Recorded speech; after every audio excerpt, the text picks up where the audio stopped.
Hey guys, welcome back to the channel. This is story about what if Naruto reborn as a devil of the House of Gremory part 1. Before I start, please do support for more amazing content and comments for part 2. Do consider to subscribe my channel and share my video to your friends and check out the description as well. Let's start the video.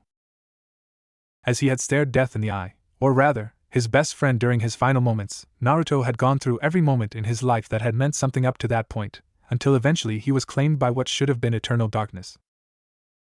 It was at that moment that he should have died. In his final moments, he talked with her. About anything, and everything that felt appropriate. Reminiscing about the days in the academy, before everything went wrong, their first mission that had gone horribly wrong once they'd encountered a couple of rogue nin from Kiri, and up until the retrieval mission. They'd shared a couple of quick jokes about that fight, and the irony that their last one had been here as well. It felt a bit poetic, that the place that started the last parts of their journey, was also the place that ended it. Before he felt his consciousness start to leave him, he'd seen the people that helped him before his eyes. His parents, the old man Sandaime, the pervy sage Kakashi-sensei, and all of his friends he'd made along the way. In the end, he couldn't really say that he had many regrets. His biggest regret was that he hadn't made it to Hokage. But he had managed to save her. And in the end, that's what really mattered to him. Their endless game of cat and mouse had come to an end right where it had started. So, he died with a smile on his face. Well, that was what he had believed at least. It was safe to say he'd been surprised and flabbergasted once his consciousness had developed enough to understand that he wasn't dead. No, he'd been reborn, in a world that was beyond strange. At least to him, since everything that had once been normal to him was practically a fairy tale here. While everything in this world was what should have been a fairy tale. The irony of the fate that he had tried to deny for his entire life. It wasn't that bad, aside from the fact that he missed everyone in the place he used to call home. His new family had also questioned why he hadn't referred to the mansion as his home for quite a while, but he'd managed to blame it on the stupidity of being a kid until he had gotten enough used to the place. He couldn't quite get used to the idea of not being an orphan anymore either. It was quite surreal. In this place, he had parents that loved him. An older sister and an older brother as well. Everything he'd ever wanted, really. Though, he still felt that something was missing. And he didn't need to think long about it before an image to mind. He often thought about his past like this, sitting in his room, just staring out of the window as the image of her face, the rare times she smiled, came to mind. Even after 17 years, he could still remember her face clear as day. Then again, people always said the first thing you forgot was the sound of their voice. And he missed that a great deal. He let out a soft sigh as the image faded from his eyes, and watched his reflection in the window. While it was ironic, he couldn't stop himself from letting out a few chuckles. In this life, he'd probably gotten the appearance that his first mother, Kushina, had hoped he'd gotten back in the elemental nations. While he'd once been blonde, he was now a redhead. His hair was as usual, pretty messy, but his facial structure reminded him more of his new older brother, and his eyes had the same blue-green look to them. His wardrobe had also gone through a bit of a change. Well, that was probably what you had to expect when you got reborn as a son of the House of Gremory. Currently, it was his sister that was the heiress. And she was in an unfortunate situation. She was betrothed to the youngest son of the House of Phoenix. An absolute asshole, if you were to ask him. Naruto let out a small grunt as he stood up, and watched himself in the reflection. He could be seen wearing a long red jacket that was unzipped, thus revealing the black long-sleeved shirt beneath. To finish it off, he was wearing black pants, boots, and brown shoulder guards on top of the jacket. While orange was usually his preferred color, he couldn't quite help but love red. As he told his mother back when he met her in the seal that held Kurama, he'd have loved to have her red hair. And now, well, he did have that hair. Though, he was still missing a lot from his old home. It was one of those situations where every time he went to bed in the evening, he'd felt a clenching in his chest while thinking back to the countless memories he had. He really missed them all, and while he cared deeply for his family here, there wasn't much he wouldn't trade for a chance to speak to everyone back home again. At least just for a little while. Especially because he didn't know if they were alright. Whether or not they were still trapped in the infinite Screamy, he could only wonder about it since there were no real answers to his question, no matter how hard he looked for them. As he sat there in the window of his room in the underworld, just thinking, he soon found himself brought out from his line of thought. A magic circle of communication appeared before his ear, which made him raise his brow in surprise. "Naruto? Are you awake?" A soft feminine voice spoke about, as he nodded. Well, not that she could see it, so it was probably more for himself than anything. He chuckled a bit and moved down from the windowsill and went to lay down in his bed, staring up at the ceiling as he kicked his boots off. Yeah, I'm awake. What can I do for you, Rias? Is everything all right? A silent laugh met his ears as he folded his arms under his head. Just wanted to hear your voice. It's been a bit since I've seen my little brother after all. How is life treating you? Well enough, just training and studying a bit every now and then. I hate books though. Dad can't give me a break about it, he snorted with a small pout. Rias let out another small laugh at that. Yeah, I can imagine, just hang in there. Are you coming to Ko anytime soon? Naruto let out a soft hum as he readjusted himself on the bed. I don't know, I probably could. I don't feel like staying down here much longer anyway. Let's just say that Dad and I are butting heads about more than just the whole studying thing. It's a bit of a problem, really. Please go easy on him. I think I got an idea why you're arguing so much, Rias sighed softly. I'll try, but it's not easy. I don't like what's going to happen with you. I wish I could do something, but that old man is even more stubborn than you can be, he joked idly, and ran a hand through his crimson locks.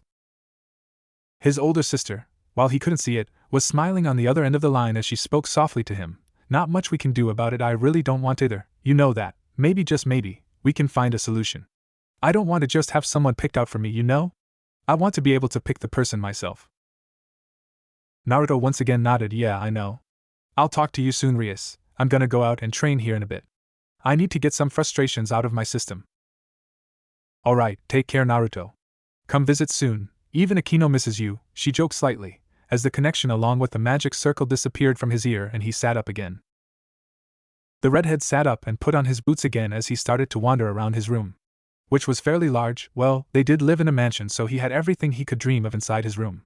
Like, if he didn't need food, he could live there and there with no trouble at all.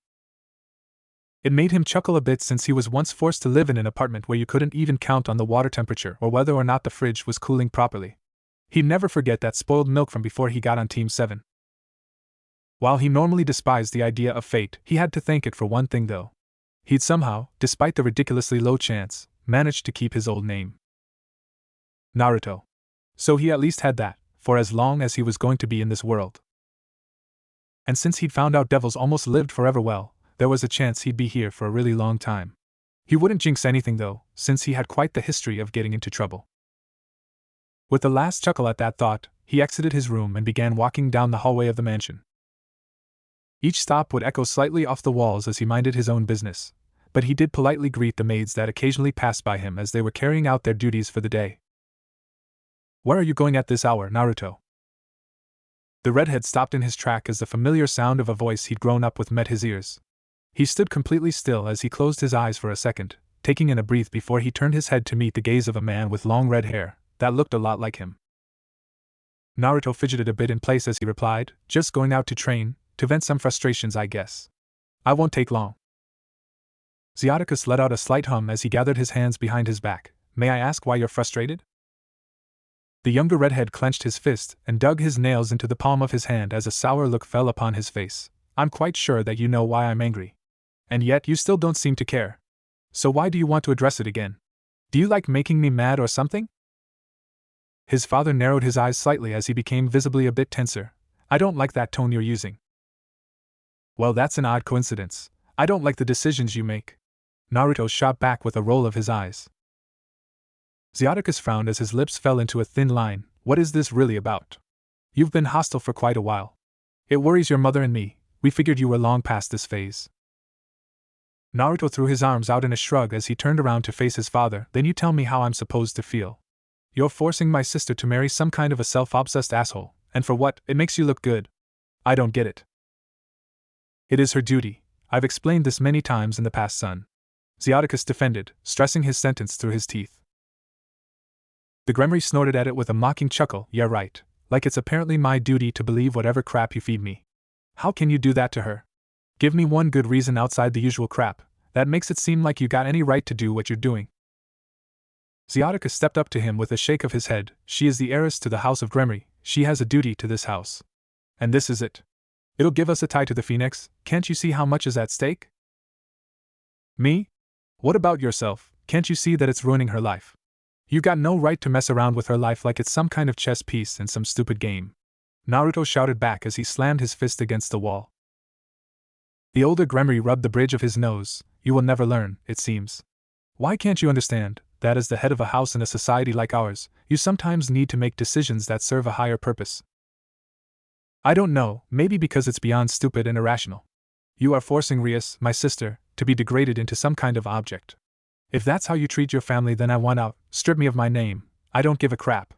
If that's family love of the Gremory, I'd rather have no last name, Naruto hissed out through gritted teeth, refusing to look his father in the eyes. Xiaticus unfolded his arms from behind his back and gave the young man a small glare. I'm starting to believe I've spoiled you too much.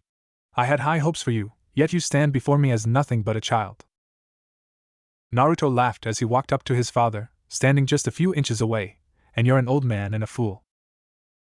I think it's about time that you back off before you force me to do something I'll regret, son, Xiaticus warned in a dangerous tone. The younger redhead rolled his eyes as he stood right up in his dad's face. Oh, I'm starting to want you to make me. Come on then. Before any of them could say anything further, a form stepped in between them and pushed Naruto slightly backward with a gentle push. Then Alana? Xiaticus asked as he looked down at his wife with a sense of curiosity in his gaze. The brown-haired woman shook her head and held a hand on her youngest child's shoulder. How about you go to our room, Xiaticus? I'll speak with our son and resolve this issue. Let's not make any bad blood come into this family. He is being disrespectful. He does not know his place in this house, Xiaticus said with a shake of his head. Then Alana sighed. Our room, now? I said I'd handle this, and I plan to do so. The head of the Gremory family shot a look between his wife and his son before he sighed and left without another word. The echoes of his footsteps would soon start to faint until they could no longer be heard. Jerk, Naruto snorted and crossed his arms over his chest, looking out of the window as he tried to calm himself down. Then Alana shook her head and patted his arm. I know you're having a hard time coming to terms with the arrangement. I just hope that you know that while your father sees this as the best for the house, his views as a dad are completely different. Don't you think he'd rather Arias found true love somewhere? Naruto shrugged his shoulders. How should I know? All he seems to care about is our damn name. His mother let a faint smile grace her lips as she reached up to touch his cheek and turn his head. Look at me. Your dad loves Rias. Don't misunderstand his actions for anything they're not. I can't understand them if I don't know what he is thinking, he answered in a soft tone. While he was angry at his dad, his mother hadn't done anything wrong as far as he knew. Then Alana just patted his hand and readjusted his jacket. Take a trip to go visit your sister. I think both you and your father need a bit of space to think clearly. Plus, our Rias always knew how to calm you down. I doubt she would have an issue this time too then. The redhead scratched the back of his head. Fine, I plan to go there soon anyway. Then be on your way. Say hi to Rias for me. I'll try and talk with Xiaticus, but I can't promise much, you know how it is. Make sure she is alright. I can understand if she is stressed out. His mother finished with a small squeeze of his hand before she started walking down the hallway in the same direction his father had went. As he watched her disappear around the corner, he let out a breath he didn't know he'd been holding. If Venelana was anything like Kushina, she probably had everything under control. It made him laugh a bit. There really was nothing like a mother's wrath. Oh well, he'd have to take an opportunity to kick his old man's ass another time.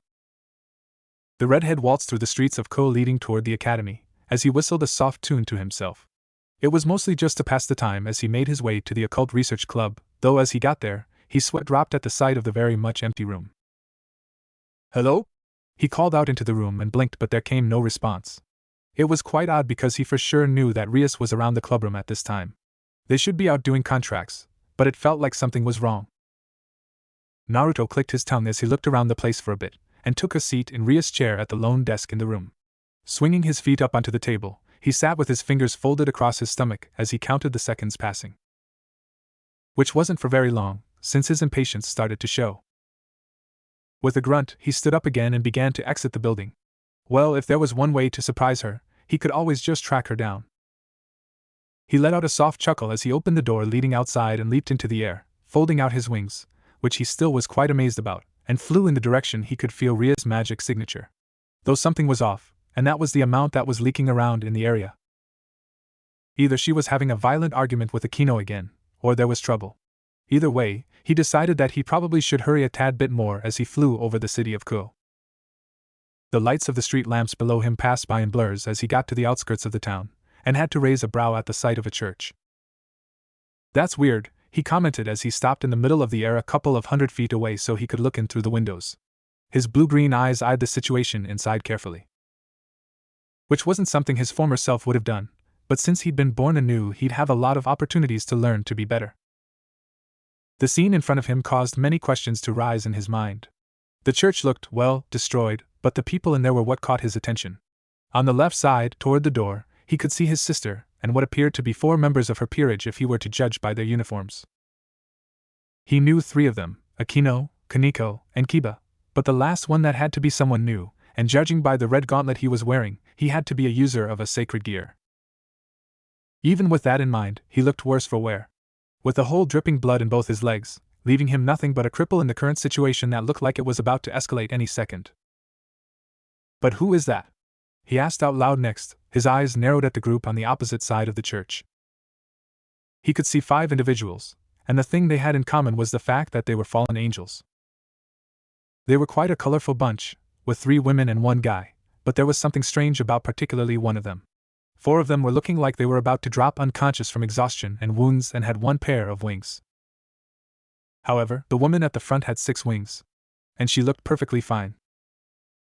Naruto hummed thoughtfully as he flew down to the entrance of the church and leaned in against one of the support beams to listen in on the conversation.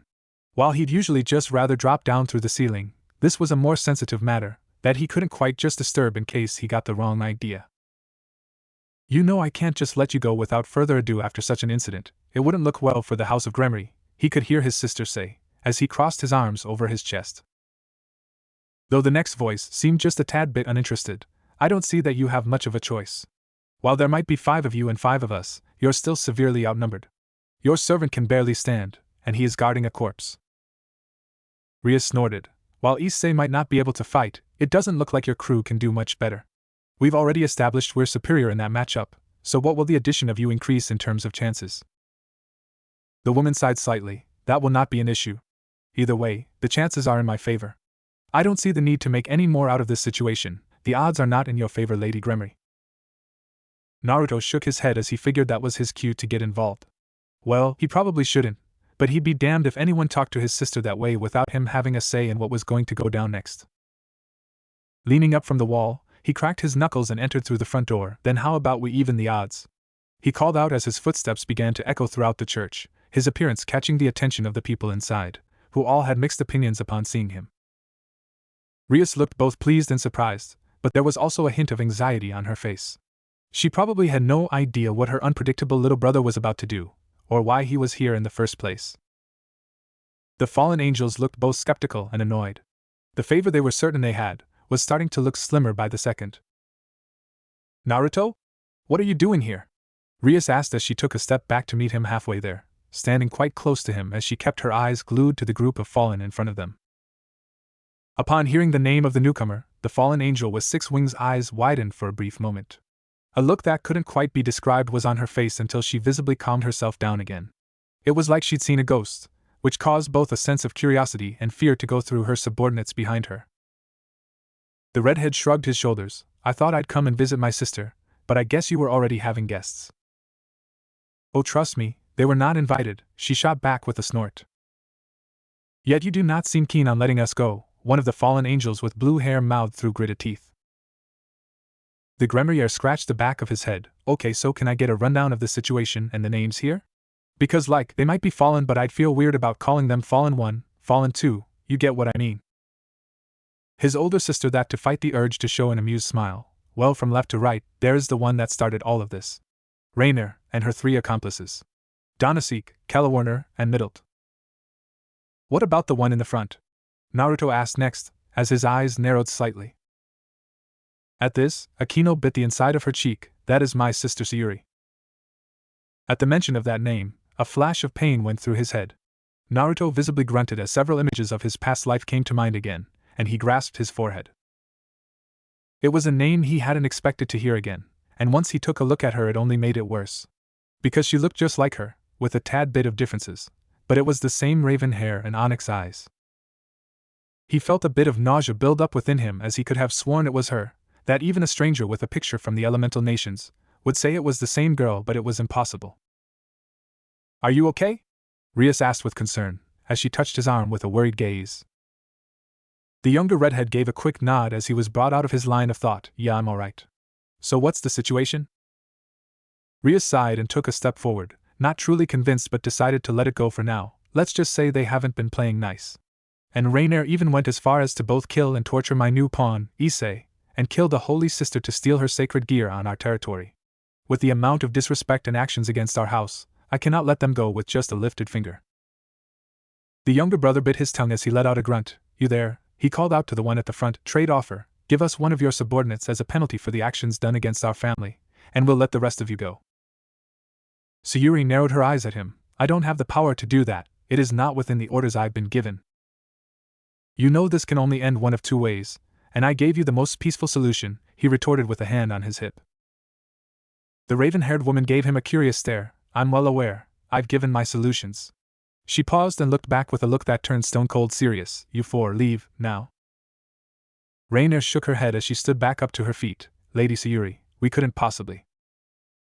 I gave you a direct command, and you'd only make everything worse. I'll make sure Azazel hears of this, she interrupted quickly, effectively silencing the red-eyed woman who reluctantly let out of her wings and flew out through a broken window behind them, soon followed by the rest of the fallen angels.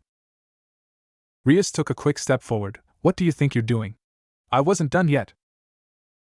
As the crimson-haired girl finished her sentence, her queen was quick to follow up. That's enough, what can you possibly hope to accomplish by this?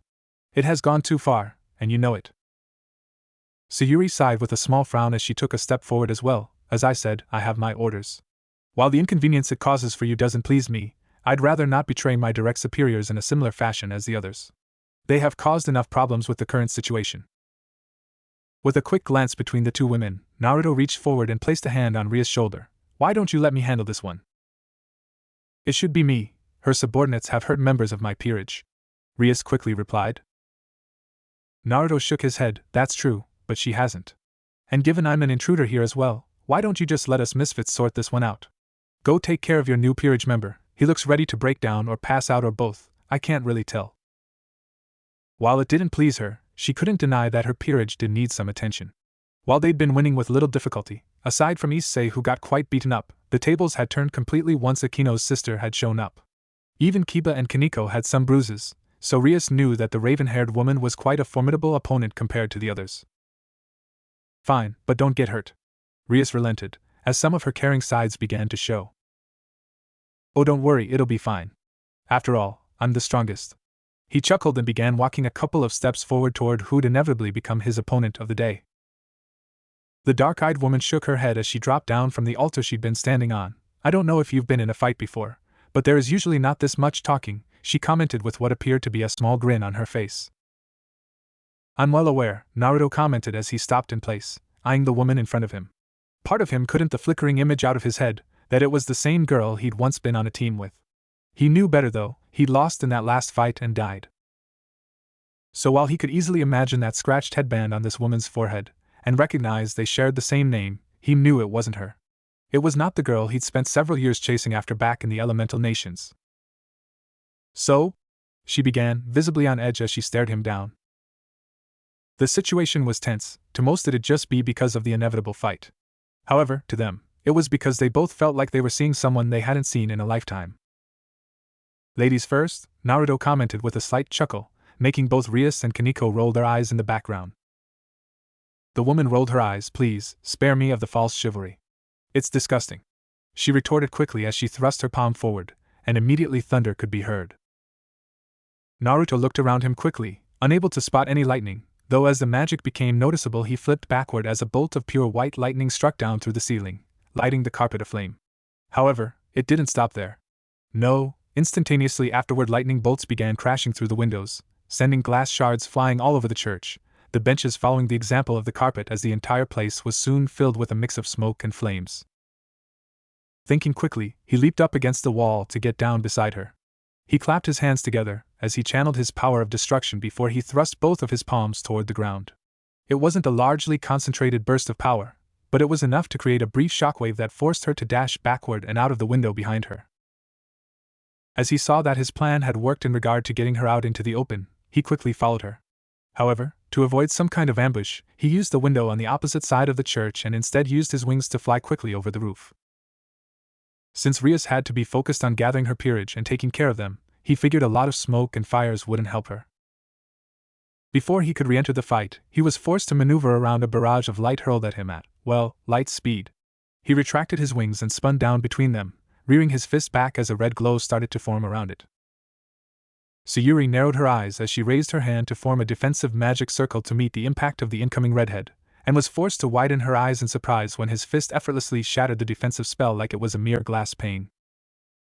She forced herself to hold back a chuckle as she flipped backward, and slammed a fist into the ground as dark clouds started to gather above them. Naruto did a quick grimace as he figured out what she was intending and quickly thrust his hand toward the incoming lightning bolts, letting a stream of red destructive power, almost looking like crimson flames, seemingly devour them. Her plan had worked as intended. The fallen angel dashed forward and spun around on her feet, letting her heel swipe straight toward his chin. The redhead saw it coming and ducked quickly beneath it, using what he determined to be an opening to send a roundhouse kick toward her stomach, which she seemed to effortlessly catch in the palm of her hand, keeping a tight grip on the sole of his foot as he commented, "I'm surprised. I haven't met many that are skilled at hand-to-hand combat." Likewise, she shot back quickly and pushed his foot up into the air and let go before she dropped down to swipe her leg at his lone foot that was still located on the ground. Naruto let out a swift grunt as he jumped into the air and spun around to evade the attack they'd sent him crashing down on his rear, and responded quickly by placing his palm against the ground and angled his body to swipe a kick to the top of her head.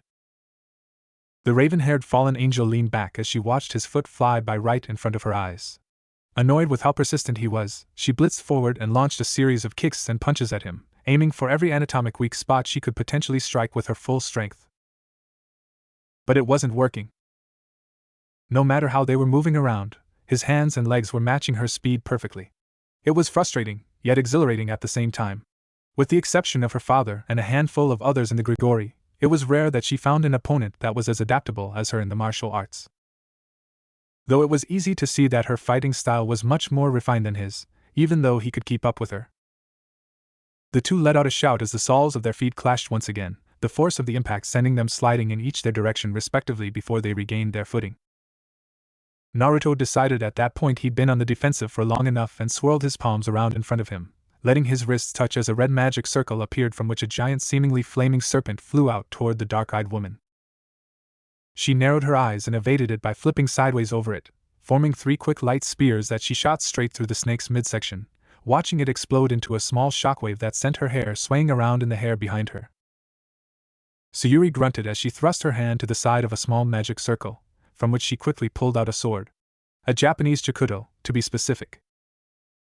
"This game has gone on long enough," she called out as she channeled her magic through the blade, letting the shining metal get coated in pure white crackling lightning. Naruto couldn't help but feel a sense of déjà vu at the sight, but quickly shook his head and mirrored her action. One thing he picked up from his memories of his Sayuri, along with the training he'd undergone in the underworld, was to never underestimate the art of swordsmanship. This world had many blades with all kinds of different yet terrifying powers. So it was more than beneficial to be able to wield one, in case you were either forced to fight with a blade, or you found yourself in the possession of one. The redhead sighed as he grabbed onto the hilt of a sword that his older brother had gifted him a couple of years ago, and dragged it out of its magic circle, revealing a crimson broadsword with a rapier-styled hilt. "Then let's get a move on, I was getting bored," he retorted as he let the power of destruction coat his already crimson blade, making it appear like it was aflame in contrast to her lightning-covered Chikuto. The woman rolled her eyes as she dashed forward, slashing the crackling blade at his neck that he quickly blocked. A mix of sparkles encased in crimson flames and white lightning flew over the field and through the trees with each lightning-fast clash.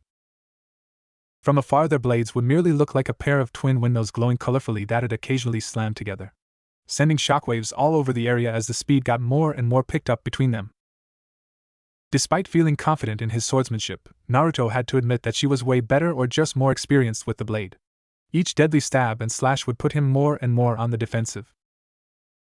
The occasional opening would allow him to get a bit more aggressive and push her a couple of steps back, but she'd return the gesture tenfold afterward. He was starting to visible sweat as they flew through the woods, watching the tree lianes blur past their field of vision as they avoided branches and boulders in their way. Eventually, the redhead couldn't keep up anymore and felt his blade swiped out of his hand as he landed on the grass with Sayuri a few feet away from him. He could hear his blade swirling down through the air before it embedded itself within a boulder. "I guess I still got a bit to learn," he commented as he snapped his finger, letting the magic circle retract the blade away from the human realm. Sayuri eyed the action and held up her blade, the metal doing a small clink as she pointed the tip of her blade at him. "Does that mean you are ready to admit defeat? I would rather not have to spill your blood if I don't have to. I have no desire for hostility between our factions." The redhead rubbed the back of his neck as he slammed his foot into the ground, using the cloud of dirt and debris to backflip up on top of the boulder his blade had previously been embedded into. "Sorry, I can't do that. I made a promise to Rias, and I'm not going to break it. I don't go back on my word, call it a personal code if you wish," he chuckled as he reared his palm back into the air whilst in a crouch-down position, and thus decided that he might as well take the fight a step further. Since he'd found himself enjoying the fight a bit more than he should, he hadn't gone all out. Also because he didn't want to start a new war. Despite having found himself with a whole new power in this world, Naruto had done everything in his power to recreate his very own invention. A thing that had come in clutch several times in the elemental nations. When he'd gotten a good mastery of the power of destruction, he'd worked his hardest at combining that with the concept of the Raisin Shuriken, which resulted in the enormous spinning crimson shuriken in his hand at this moment. The concept of cutting with the wind was replaced with the red and black blades born out of the concept of destruction itself. Though, before he could do anything with his creation, his heart stopped in his chest. As the cloud of debris cleared between them, he was met with a sight that had haunted his dream for several years. With his field of vision now clear, a pair of eyes as equally shocked and terrified as his own were staring right back at him, or rather, the spiraling shuriken in his right behind his back. And at the same time, his eyes were staring at the huge bow composed of crackling lightning, and the tip of the deadly arrow that was aimed toward the small spot right between his eyes. A flash of pain shot through his head again as he fell down to one knee and grasped his forehead. The Raisin Shuriken faded out of his existence as he couldn't stop the images flickering in front of his eyes. The view in front of him kept switching between one of the last things he saw before he died. The very last battle he fought in his old life as Uzumaki Naruto. Sayuri didn't seem to be any better. The moment she'd laid eyes upon his attack, she had taken a step back and lost control of the lightning in her grasp, making it explode across the ground beside her as she dropped down to a crouching position. Her eyes practically shook as she stared him dead in the eye. "No, that's impossible," Naruto grunted out as he clenched his eyes shut to stop his blurry vision from spinning around so much that it couldn't seem to focus on the woman in front of him. She, like him, stopped and covered her mouth with her hand as her large onyx eyes roamed across his being. But instead of seeing him, she saw the faint outline of a familiar blond man behind him. "Is that really you?" she thought to herself, too unsure of the idea in her to speak out loud.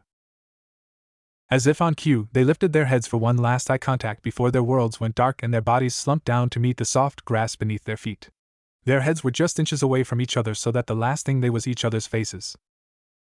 The young Gremory heiress let out a worried sigh as she sat sideways on the couch within the Occult Research Club's specified clubroom. In front of her, she looked down, or more specifically, on her lap, where the head of her younger brother was currently resting. She stared down at his closed eyelids as she tried to remain calm while idly combing his hair with her fingers. Occasionally he'd grunt, or twitch in his sleep as if he was having a nightmare that she couldn't wake him up from even if she tried. No matter what, she could stare with her blue-green eyes, whilst making sure her beloved brother at least was comfortable, until he came back from whatever was haunting him. Her mind was filled with questions at the same time. She couldn't piece together what had happened to him.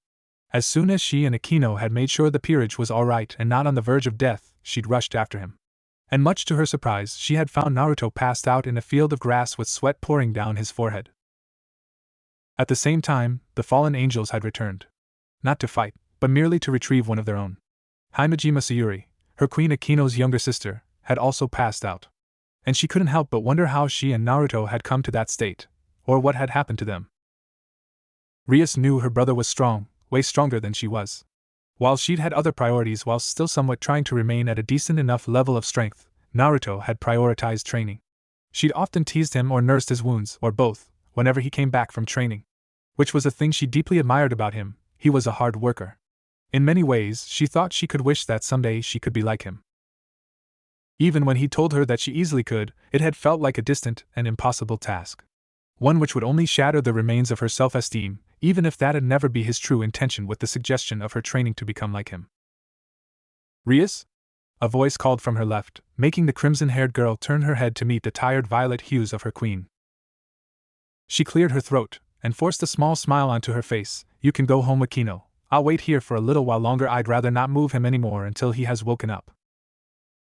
The dark-haired girl switched her gaze between her king and her younger brother, letting out a soft sigh as she reached down to touch his forehead. Almost cursing out in surprise at how feverish his skin felt. Do you think he is going to be okay? He doesn't have a choice. If he isn't, I'll kick his ass, she huffed, but Akino couldn't be fooled by the front Rias put up. She could easily tell that the girl was much more worried than she'd openly admit. She shook her head. I wonder what their connection is. Even when they first saw each other, it was like it wasn't the first time. I've never heard him talk about her though. Rias blinked in surprise at the suggestion of the two being connected, but in the end just shrugged. Maybe they knew each other, maybe not. We can only play guessing games until this idiot decides his nap time is over. I know he isn't poisoned, and he isn't injured. I just can't fathom why he is still asleep like this. He looks miserable and peaceful at the same time. With a careful eye roaming down Naruto, Akino let out a quick breath. If anything happens, let me know. I can even stay here with you if you want. I can bring a spare change of clothes and spend the night. The Gremory shook her head. No, go home, Akino. I'll take care of him. No matter how stupid he can be, it's my responsibility. Used to say the same once. Oh well, have a good night, Rias. Akino bid farewell, giving the king of their peerage a quick nod before she left through the double doors. The hinges creaked audibly throughout the room until the loud thump signaled that the doors were closed again. For about half a minute she sat there completely still. She just looked at him, and wiped his sweaty forehead with a piece of cloth, before she pushed him up against the cushions. With her cheeks turning a faint pink, she scooted down the cushions of the couch to lay down by his side. The lack of space that had fit two people forced her to wrap her leg around his, and pull her arm over his torso as she rested her head on his shoulder. Not that she'd complain. As she felt the heat of his body warm her up, she placed the palm of her hand against his cheek and dragged her nails caressingly down before they landed on top of the left part of his chest. Feeling the heartbeat in his chest, she closed her eyes, letting the comfort lull her into a gentle sleep. Naruto's eyes slowly fluttered open, his blurry gaze repeatedly trying to focus despite how the entirety of his body felt weak and heavy. He couldn't lift a leg even if he tried to, so all that was left was for his eyes to stare up at the dark sky above him. He slowly tilted his head down to the side, grunting in pain as his blue eyes settled on the form laying beside him. His blurry gaze would look down to the place their arms were meant to be, but all that could be seen were an outline of blood dripping down the rocks. A sense of worry spread through him as he watched her closed eyes, his eyes drawn to her chest until he saw it slowly rising and falling. He breathed out a sigh of relief before turning his head back to look up at the sky. She's still alive, thank Kami. He sighed as the relief spread through, making him relax just a tad bit through all the pain in his body. He lay there for quite a while. If he were to guess, 10 minutes went by before she showed any sign of life aside from her steady and soft breathing. Naruto smiled a bit at that, but didn't turn his head to look at her. You've finally come to, Sayuri? At the sound of his voice, he could see her hurriedly turning her head from the corner of her eye before she winced out in pain. A look of shock and horror spread on her pretty face as she realized the damage their last attacks had done to each other. He let out a chuckle. As you can see, if either of us moves too much, we'll bleed out and die, he stated, in an awfully calm tone as he just stared at the moon. Why, she started in all but a soft whisper, her lone open eye staring at the side of his face. Why would you go that far? You never attempted to cut me off. Not even once. Why do you keep involving yourself with me? She finished in another soft whisper, the tone of her voice starting to betray her. Naruto smiled again as he turned his head to watch her with a grunt, his blue eye locked with her onyx one, their faces just a tiny bit apart. Because you're my friend, though, that sentence had felt like a lie for a long time. A sense of déjà vu washed over her as her eye widened at that. But what exactly does that mean? To you anyway? He turned his head back to look away from her, letting himself feel the deepest parts of his mind before speaking freely, since this might as well be his last chance to let her know what he really meant. It's just that when I see you take on stuff, and you get all messed up, it kinda hurts me too. Sayuri let out a soft gasp at the proclaim, her remaining hand twitching idly at her side as she felt a hard clench in her chest and something prickling at the corner of her eyes, the number of thoughts running through her head making her feel dizzy in an instant. Everything they'd been through, and all he'd ever said and done to get her to come back to where she belonged. Come back to him. It made the pain in her chest feel so much worse, as each similarity the two had growing up came crashing down over her like an avalanche. Their memories, her own and his, playing before her eyes as if the connection, their bond, allowed her to see everything there ever had been. It hurt. But it wasn't before the last one that she openly felt the tears begin to drip down her cheeks. The moment she saw herself, in the group with everyone else, the realization of all the time she'd felt alone with no one to understand her. She had never really been alone. They had all been right there, but she hadn't been able to see it. She felt that it became harder to breathe as she saw the mental image. Everyone, and she was right there, standing by his side. Like she'd never left. Because he'd never cut her off, not even tried to. As they came to again, Naruto was the first one to open his eyes. His eyes flickered around as he saw the blue sky above them, and heard the gentle sound of birds in the distance. Don't tell me this is really heaven this time? He chuckled faintly. Sayuri let out a faint giggle as she looked back at him. Looks like we passed out and slept until morning. We've failed to die again. She laughed gently. The blonde tried to sit up, but the pain in his body immediately forced him to lay back down. Damn, guess it's too soon to move. He sighed, and just when I thought I could punch you to wake you up, he grunted out in disappointment. Her eyes widened a bit before she burst out into a fit of giggles. Despite the pain in her chest, she couldn't help it. What's so funny? He asked next. Sayuri turned her head to watch him again. You really want to keep fighting? He growled out in annoyance. Of course. I'll fight you as many times as it takes. I accept it. Huh?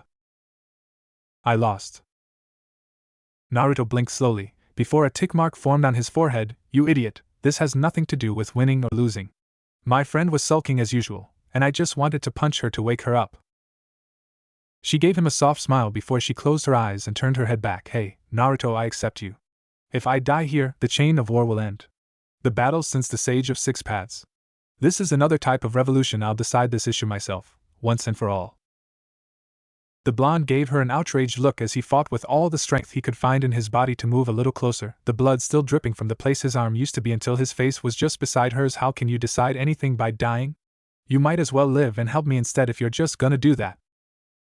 He paused quickly, before he started again. What I want to do is cooperate with all of the shinobi. And that includes you, of course. Who says everyone else will agree to that? She whispered softly. Naruto let out a snort. Oh come on, do it again, let out some more crap like that. There is no telling when I may stand up to defy you again in the future, Sayuri continued as she eyed her eyes to stare at him. Surprised at how close his face was, their noses just inches from touching. He shook his head. You won't do this kind of thing anymore, was his reply, filled with confidence. How can you be sure of that? She asked next, her lower lip slightly trembling. At this, Naruto decided that enough was enough. He could keep giving her half the truth, or he could say what he meant all along. What that had been the actual feeling in his heart, throughout all this time they'd been chasing each other. It's quite simple, for something that's felt so complicated for such a long time. He chuckled and gave her a small smile. I love you, Sayuri, and I would have chased you in the next life too if that's what it'll take for you to finally open your eyes. The look of surprise on her face spread like a wildfire, as her cheeks began to heat up to turn a considerable red despite the bloodless she'd undergone. She fumbled a bit with her words until she felt the clenching in her chest slowly begin to unravel and a surge of happiness began to fill her up instead. Shut up, you loser, I love you too. And thank you for everything. She expected some kind of reply from him, but when she looked toward his eyes, she noticed they were closed again. Naruto? That's not funny.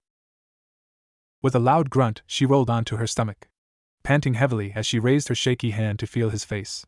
It felt cold and sticky, but as she moved her fingers down to push them against his throat, her eyes slowly widened. At the lack of a pulse, tears began to drip down her face again. As her cheeks slumped down against his arm, no words were able to leave her mouth. Not that anyone could hear them. He was dead. The youngest Gremory sat up with a loud gasp as his eyes hurriedly flickered around the room to figure out where he was. His chest rose and fell as he held a hand over his heart, feeling the rapid heartbeat inside his chest as he tried his hardest to catch his breath. Those last memories, I've never dreamt of them before, but how? I was dead, wasn't I? He thought to himself, the panic spreading throughout his being until he felt a pair of warm arms wrap around his torso, and something soft and squishy pressed against his stomach. You're finally awake, I was worried, he heard someone say, and he slowly lowered his gaze to see the sleepy face of Rias laying up against his side. Slowly sitting up, but not unwrapping her arm from the grasp she had on him.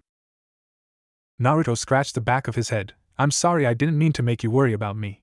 I guess I'm an idiot, telling you I'll handle things and then you had to take care of me. Rias shook her head and flicked his nose. Nonsense, we're siblings. We take care of each other, got it? The younger redhead just had to nod in defeat, allowing Rias to give him a relaxed yet victorious smile as she gave him a quick and tight squeeze. Did you have a nightmare? You were restless, I almost thought you were poisoned or sick. Kind of, Naruto admitted as he scratched the back of his head. I can't remember it too much though, you know how it is with dreams. The red-haired girl shook her head and sat up straight, though she leaned in against his side so she wouldn't fall off the couch. You always were a lousy liar. So why don't you just get to the point, and tell your big sis what is wrong? Part of him felt a bit unsure of what to do next, but he decided he might as well give her at least some of the truth. Even if it wasn't the complete one, it was somewhat a nightmare and I died, I guess. Felt very real. Did it have something to do with the girl from today? Rias asked next, reaching up to slightly play around with his hair, just tidying it up a bit. He raised a brow at her but didn't comment on it. She'd always been very touchy with him. She liked to just sit around and mess with his hair, and since she found it so humoring he'd never decided to comment on it or ask her why she was doing it. No, it was someone else. It was just weird. There had been a battle but it wasn't really part of the dream. It was just like the last moments. You know, that time where your life flashes before your eyes? She gave him a quick nod and a smile as she leaned up to place a small peck against his forehead. I know what you think of, but you're safe and alive. So don't worry about things like that. Naruto chuckled and returned the nod. Alright, so what happened with that girl? The blonde one, I think?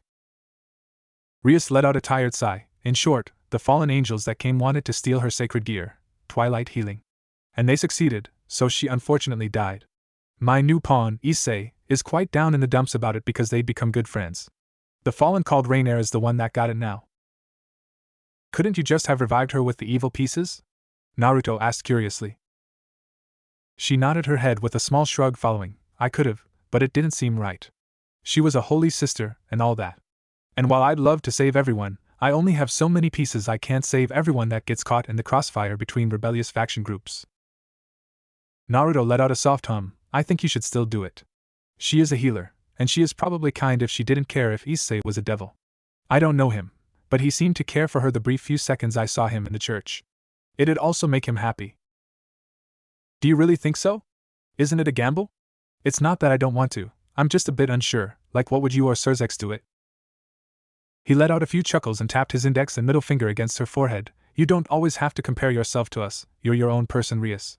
And life is all about taking chances, sometimes they work, sometimes they don't.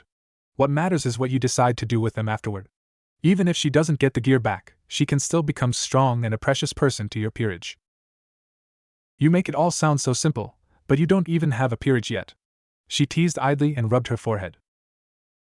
Naruto shrugged with a sheepish smile. Do it, Rias. Before it's too late. I got a good feeling in my gut about it. I don't want to force you to do anything, of course, but I got a feeling that it's going to work out great. She shook her head a bit at his antics and slowly crept down from the couch and stood up to her feet, doing a small stretch that put her chest a bit more on display. Fine, I'll take your advice. Thank you, it's nice to have someone to ask advice from once in a while. While he caught himself staring a bit too much at the slight jiggle, he quickly turned his head away and inwardly cursed his former godfather for the occasional thoughts he got in situations like these. Don't you have a kino for that? Naruto asked next. Rias gave an immediate nod of her head. Of course, she is my queen and second in command. It's just a matter of perspective, and with things like this, while I without a doubt appreciate her help, it just helps a bit that another one with evil pieces can give me their thoughts as well. A look of understanding crept onto his face as he swung his legs over the couch and stood up himself. That makes sense. Oh well, I'll go out and take a bit of air while you do all of that. I guess I need to clear my head a bit after that weird dream. Before he could wander off, she reached forward and grasped onto his wrist. Come to my place after, please. Why? Is something wrong? Naruto questioned with a raised eyebrow. Rias chewed on the corner of her lip as if she was looking for the right words to use. Let's just say I'm still worried. And I don't want to leave you out of my sight because then you might find yourself in trouble again.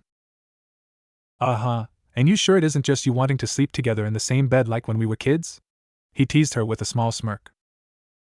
A pout formed on her lips as she elbowed him in the side. Fine, go find a bench to sleep on then. I'll be there, don't worry. Now go on, and tell her I said hi. Or don't, she doesn't know who I am, he realized with a deadpan expression. Rias rolled her eyes a bit, but smiled nonetheless. I'll let her know while I inform her of what happened. I'll have to take her to see Issei after, it'll help both her and him through this experience. So, it might take a bit before I'm home. You sure you can stay entertained for that long? Naruto let out a small snort as he crossed his arms over his chest. Oh, I'm sure I'll be fine. If you say so, I'll be there in a little bit. Have fun, she smirked and started to leave through another door in the school building. As he stood there alone, he let out a tired sigh. He didn't enjoy lying to Rias about his nightmares, or memories, but he was afraid of what she'd come to think of him. For all he knew, he stole the place of who was supposed to be her actual little brother, so he didn't know whether or not he was some kind of imposter. Regardless, he couldn't dwell on it. He'd done that enough. No matter what he thought or said wouldn't change the fact that he was her little brother now. And he quite enjoyed that. Having an older sister like her was amazing. Even if he caught himself staring at her more often than he should, that had to be Jiraiya's fault. Right? He shook his head to clear himself of those thoughts as he made his way out of the occult research club, folding out his wings as he leaped into the air and started gliding through the air and over the city, just tapping his chin as he tried to figure out where he should go. In all honesty, there was only one place he really wanted to go to, and that was the Gregory's base. He wanted to kick down the doors and stare Sayuri in the face and make sure it was really her. Part of him was still unsure. It felt too good to be true. If she was here as well, then all those times he'd missed could finally be over. He could be reunited with her once again, one of the things he wanted most in the entire world. Naruto let out a small sigh as he landed on a nearby water tower on the outskirts of the town, holding out his palm as he summoned the queen piece of his evil pieces set. He'd often wondered what she should do in regard to his peerage. Because, where he came from, he was just a genin. He had of course wanted to become Hokage and be the leader of their home and everything, but now that he actually stood with the position of the king for a peerage, he wasn't sure what to do. Even after giving Rias advice about taking chances, he was being hypocritical, having doubted every idea he'd gotten since he got the set of evil pieces. Though, there was one thing he wouldn't ever doubt, and that was who this piece truly belonged to. Letting the white queen piece fade away from the palm of his hand, Naruto sat down on the edge of the water tower, one foot dangling over the ledge, and the other placed firmly on the top to support his arm as he rested his cheek against the palm of his hand. If it really was her, then she'd probably be here sooner or later. With how they departed from the elemental nations, there were so many things left unsaid, so many things they hadn't been able to do.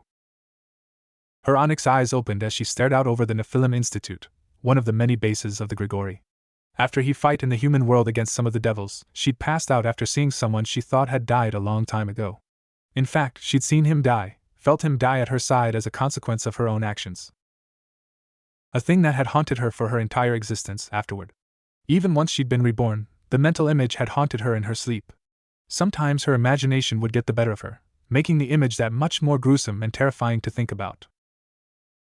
To think that he was alive, that he was here and in the same place as her, was a thing that made her feel a thing she hadn't in a long time. Hope.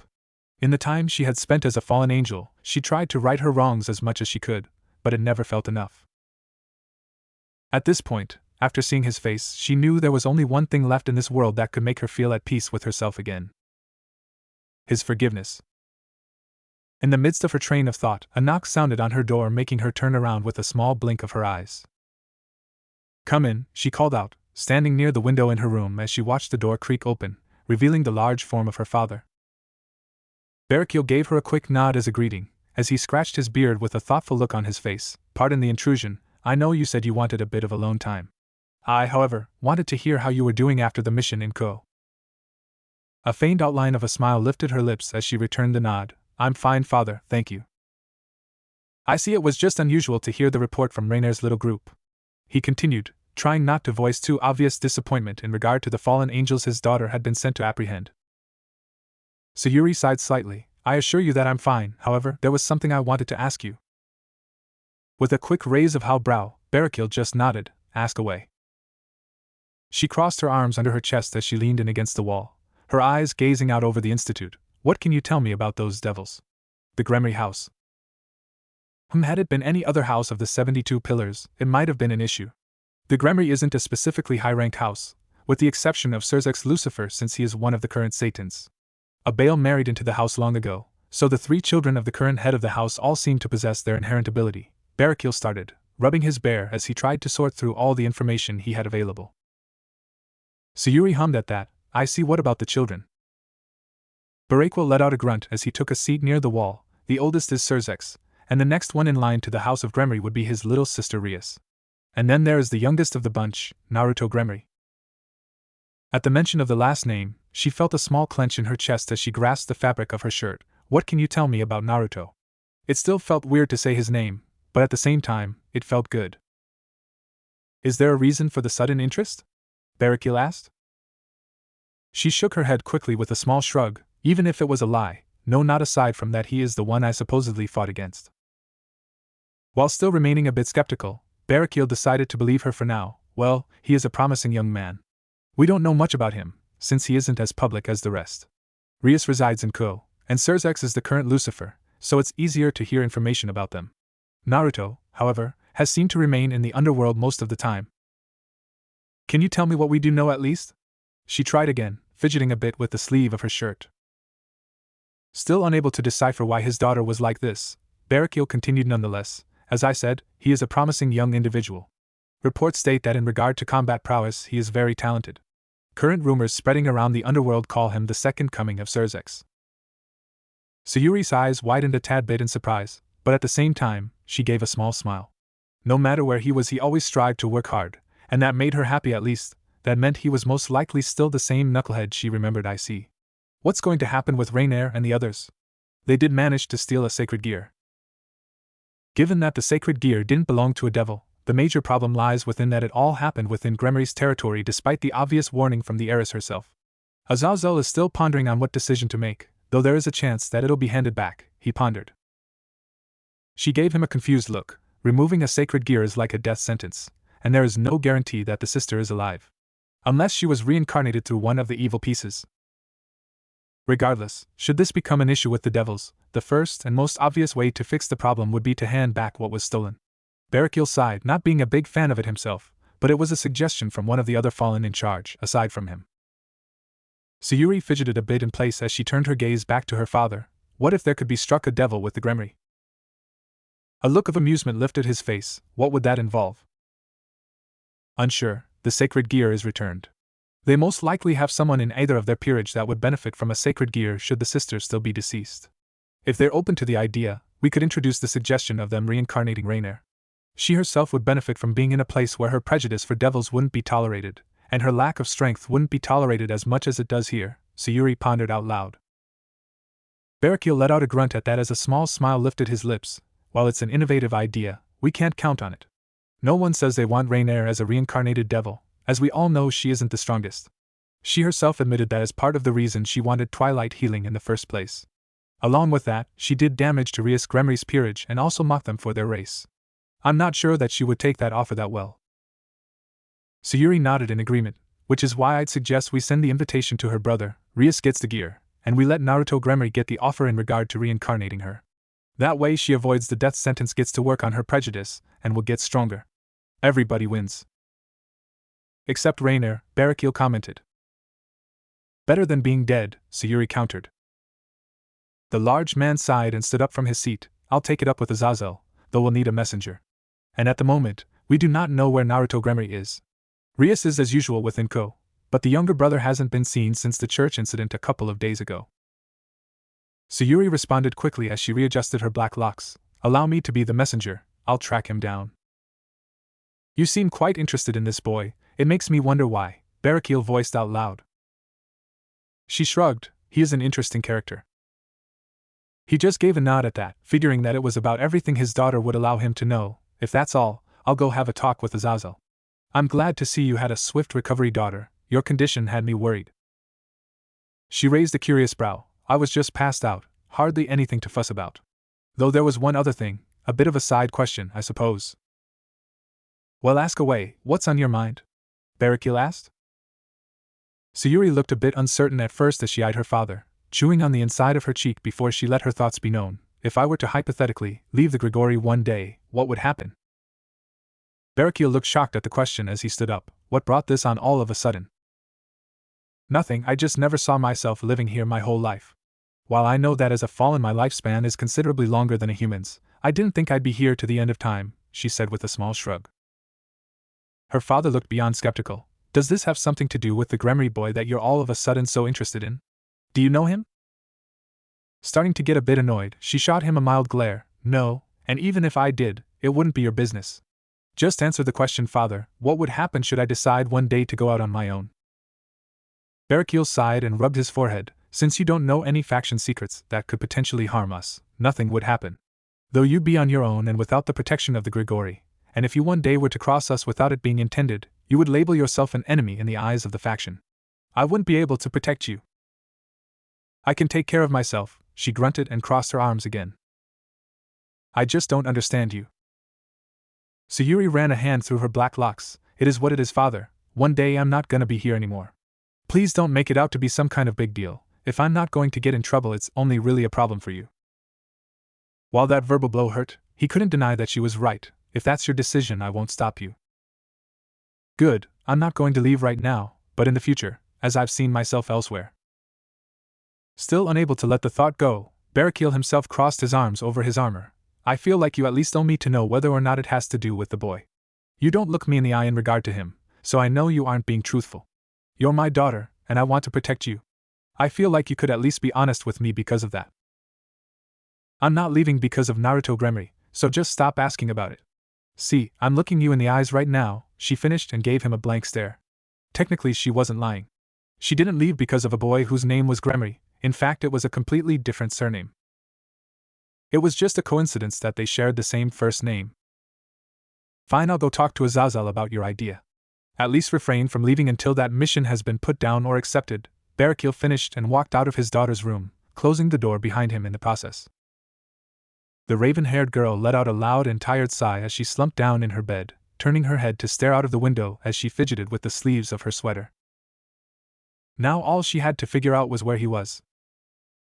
Seems like they had one more game of cat and mouse before things could be settled, and for once, the roles seemed to have been reversed with her being the one chasing him.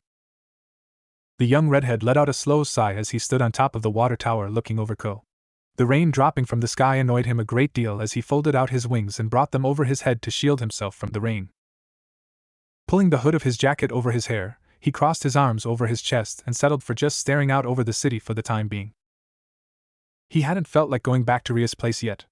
Ever since the incident with the fallen angels, he'd stuck around in Ko just to be on the safe side. Plus, he'd rather not deal with his father at the moment. While his mother was more understanding of him, he'd rather not get into another argument when his mind was currently elsewhere.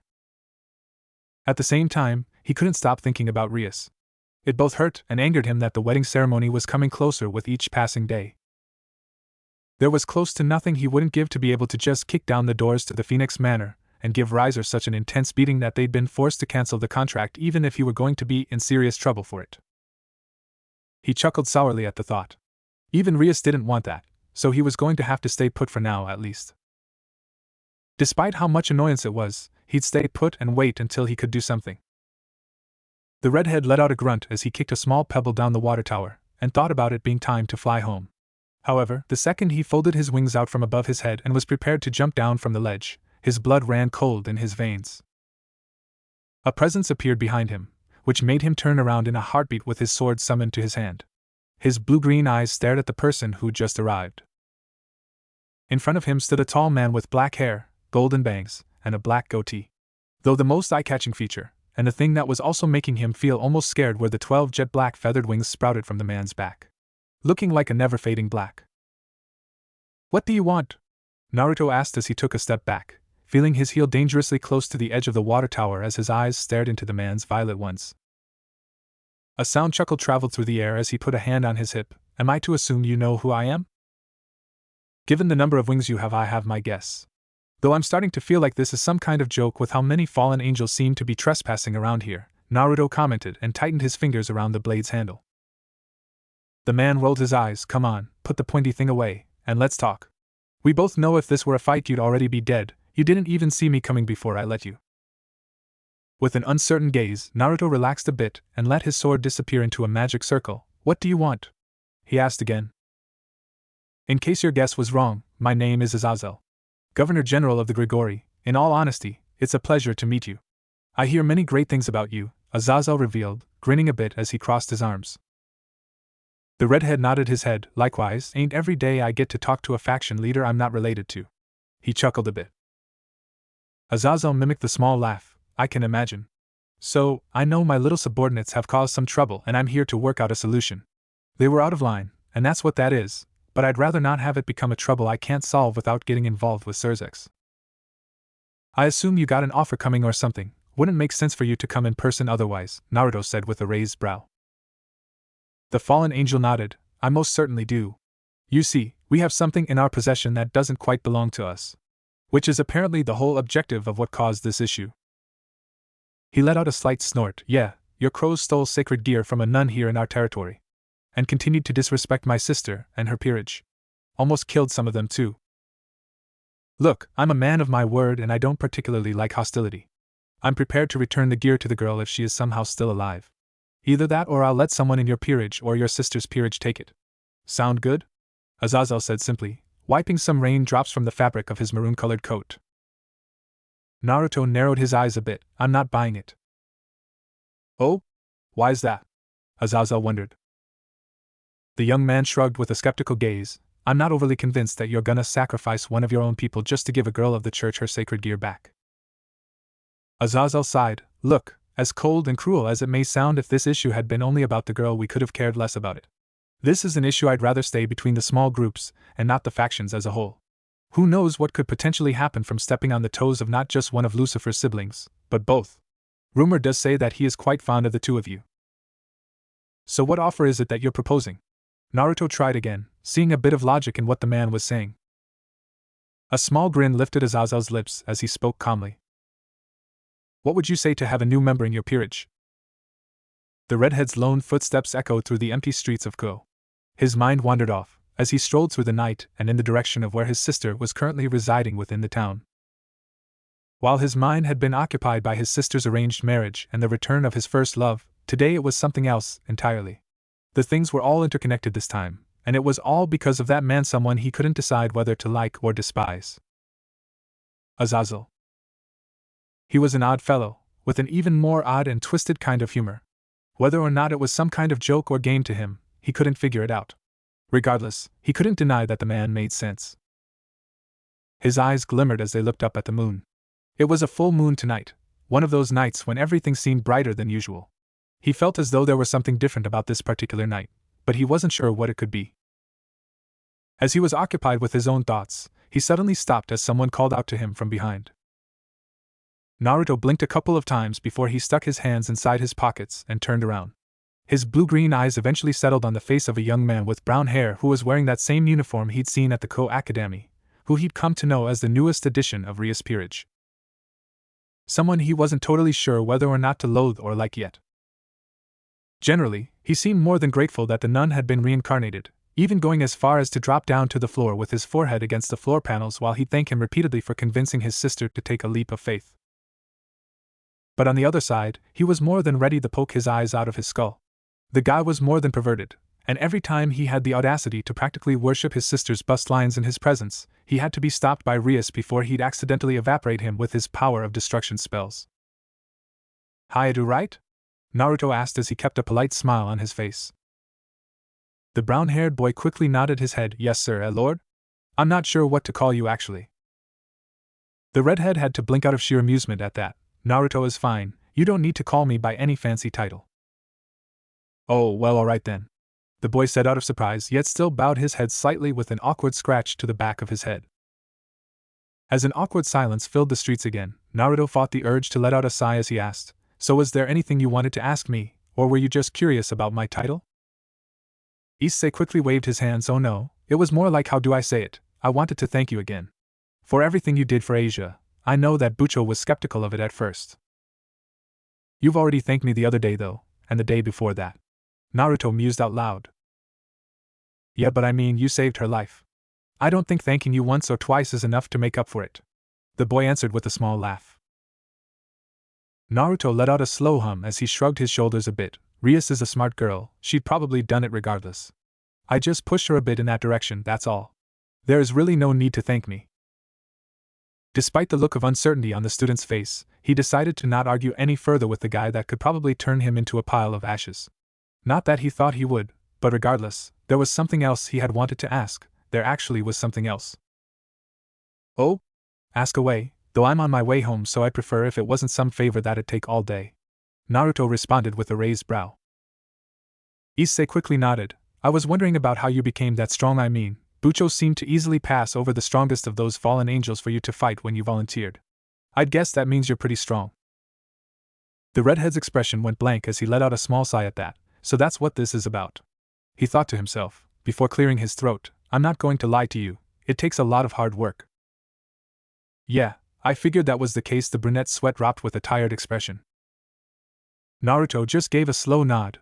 I've been training almost every day since the day my father deemed me ready to start learning about how to use my inherent abilities. Though it was more my mother that taught me about it, I guess that's a bit irrelevant to your question.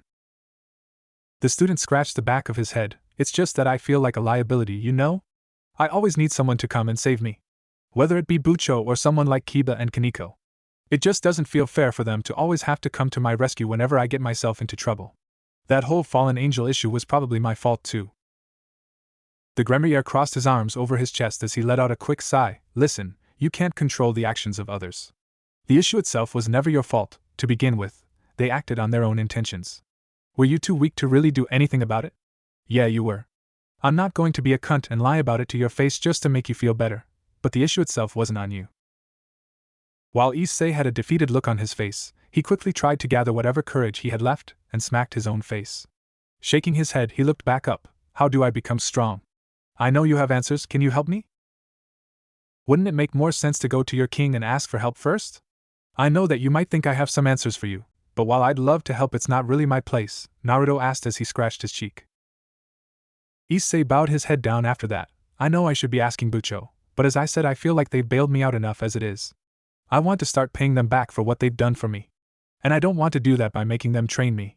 It'd be like buying presents for your family with their own money. It doesn't seem right. A look of understanding spread on Naruto's face before he started chuckling, covering his face as he let out a couple of more laughs that both seemed to confuse but also slightly irritate the brunette. I guess you have a point. That's why I'd like your help. When something like this happens again, I want to be able to do more than just sit and whine on my ass. Issei sighed tiredly. The Gremory cupped his chin thoughtfully. So, let me get this right. You're asking me for training? If you just want me to pull out a spreadsheet with all the answers, then you got the wrong guy. I'm of the mindset that there are no shortcuts. Either you do it or you don't. Issei gulped audibly as he looked nervously at the redhead. If that's what it's going to take, then yes, but I got a feeling I'm going to regret it. I wouldn't be doing it right if you didn't regret asking afterward, Naruto replied with a slight sadistic grin that'd most likely make a certain Himejima claim him to be a man of culture. Thank you very much, sir. I hope not to disappoint you, Issei responded with another bow of his head. Grimacing at the title, Naruto waved his hand in the air. Yeah, drop the sir, would ya? Come around to my sister's club tomorrow, we'll begin there. However, if I am to do this, there's one thing I'll need from you. Issei lifted his head with curiosity on his features. What is it? I don't have much, but if it's something I can do, then name it. A dark and grim look spread across Naruto's face as he got an almost demonic smirk on his face. A red and black aura surrounded his being as he looked the frightened brunette right in the eyes. If I ever hear you make another perverted comment about especially my sister or anyone else, or I hear that you have while I wasn't there in person, I'll kill you. The new inheritor of the boosted gear took a step back with a gulp. I don't know if I can do that, you know, the comments just fly out of my mouth. I swear I only mean it as compliments. Then you'll learn to control yourself. Because I won't accept it, call me petty, but that's my one and only offer. Naruto said in a tone that meant it was the end of it, as he gave a carefree shrug. The Hyuga let out a defeated sigh as he slowly nodded his head. Okay, I accept your terms. If it means I'll become stronger, then fine. I'll do it. Naruto clapped a few times with a satisfied grin. Very good, then it's settled. Now run along, I want to get a good night's rest. Been way too long since I've been able to sleep properly without some kind of interruption. Oh, of course. Sorry if I took up too much of your time, I'll be on my way now. And don't worry, I'll be there tomorrow as soon as classes end. I promise. The boy called out as he began jogging back in the direction he came from, throwing his hand up in a wave until he disappeared completely from sight. The redhead had to raise a brow at the sight. Doesn't he have wings?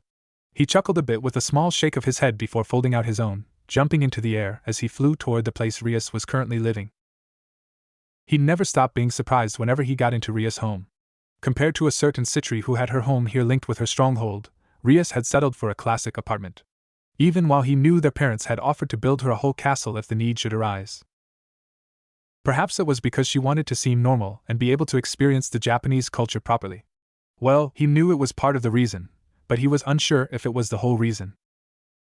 A loud yawn escaped him as he hung up his jacket inside his room. Well, the guest room he was borrowing at least.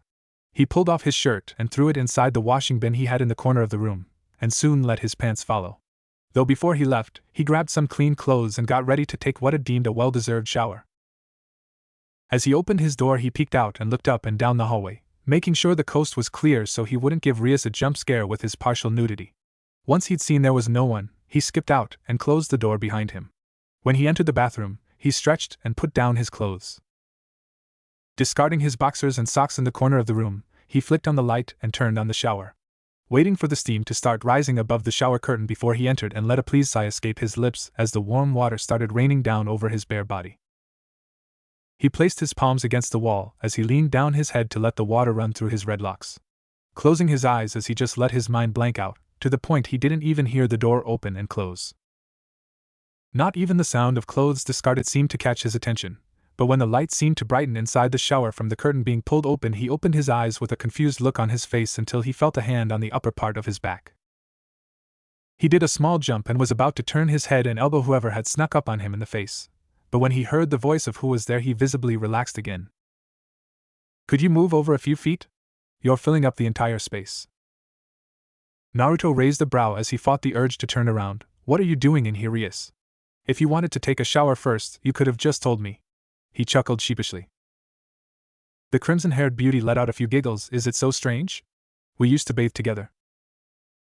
"Yeah, when we were kids. We're pretty much adults now. Don't you think it's a bit weird?" He mouthed with his lips in a thin line. Rias shook her head as she kept a small smile on her face. No, it always brought me a sense of comfort. And I didn't really want to be alone tonight. I know it's a cliché, but my thoughts always seem to get the better of me at night." As he heard that, Naruto gulped and slowly turned around to face her. When his eyes landed on her, he couldn't stop himself from looking her up and down, seeing everything from her smooth skin to her generously sized chest in the dimmed light before he looked back up at her eyes. Clearing his throat, he scratched the back of his head. "Is something wrong?" The Gremory heiress gave a small smile as her cheeks heated a bit up from the wandering glance of her sibling, not commenting on it as she bit the inside of her cheek. "I guess." "Want to tell me what's wrong then?" he asked next, tilting his head down to look into her eyes again. She let out a soft sigh as she gave a slow nod of her head. "It's just that I don't know what to do. I feel like I'm doing something wrong, like I'm not fit to be king of my peerage or the heiress of our house. No matter what I do, it always feels like I need to depend on you or Zex to do things for me." Naruto raised an outraged brow. "Now what kind of nonsense is that? I've been here for a handful of days. And you've been more than fine on your own all this time. Where is all of this coming from?" "Is it really nonsense though? I feel like I'm some kind of bad luck charm. Look at the mess that happened here. If I had been a better king, then perhaps this mess with the fallen could have been avoided. Maybe I wouldn't have been married off to Riser. I don't know what to do anymore," she admitted as she looked back down at her feet, splashing a bit of the water around the drain with her toes to keep herself distracted. The younger redhead shook his head a bit with a small roll of his eyes. As he reached forward, he cupped her cheeks and tilted her head up, staring down at her with a serious gaze. "You're not a bad luck charm. Do you want me to name all the times it's been the exact opposite? Everyone in your peerage is alive and well because of you. You've saved them, Rias. If anything, you're a good luck charm, so don't put yourself down like this." Rias gave a soft smile as she reached up and grabbed his hands on her face, feeling her cheeks heat up a bit more as she gave a quick laugh. "I'm sure the situation would have been handled much smoother if it had been you or Zex though." Naruto had a deadpan expression as she removed one hand from her face to flick his finger against her forehead. "Stupid." She let out a small yelp as she rubbed her face. "What was that for?" "For being an idiot. You're your own person, Rias. You don't need to compare yourself to anyone. Not me, and not Sir Zex. You've done an amazing job, and I'm very proud of my big sister," he spoke out truthfully as he gave her a bright smile. No amount of words could begin to describe the look of shock and affection on the red-haired girl's face as she giggled at him. "I thought I was supposed to be the older sibling. Yet you seem to be the one that has to comfort me all the time." The former blonde rolled his eyes. "Comes from the girl who had to take care of my passed-out ass. Keep sprouting nonsense. I'll flick your forehead again." "Don't do that." Fine, I'll behave. Just keep what I say in mind. You have nothing to prove to me or anyone else. I'm sure that everyone in your peerage agrees, especially your newest addition. He even asked me for help to train him so he could please the rest of you. Don't worry, you're doing great." Naruto smiled as he leaned his forehead and pressed a small peck against her forehead. A slightly flustered expression crept onto Ria's features as she leaned forward with her arms stretched out. Her chest pressed up against his torso, as she wrapped him up in a tight hug with her shoulder resting in the crook of his neck. Thank you. Naruto had a look of surprise on his face as he felt his sister's very naked breasts press up against his chest. He cleared his throat as he looked down at her. You do know I can feel everything, right? So? She asked and rolled her eyes a bit, just clutching him a bit tighter. The younger Gremory had to sigh at his sister's antics, but wrapped his arms around her nonetheless.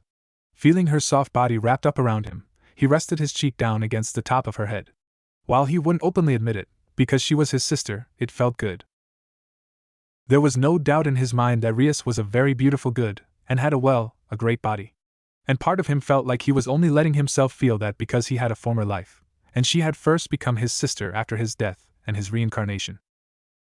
It was probably just some kind of way to cope with it all, and he knew that.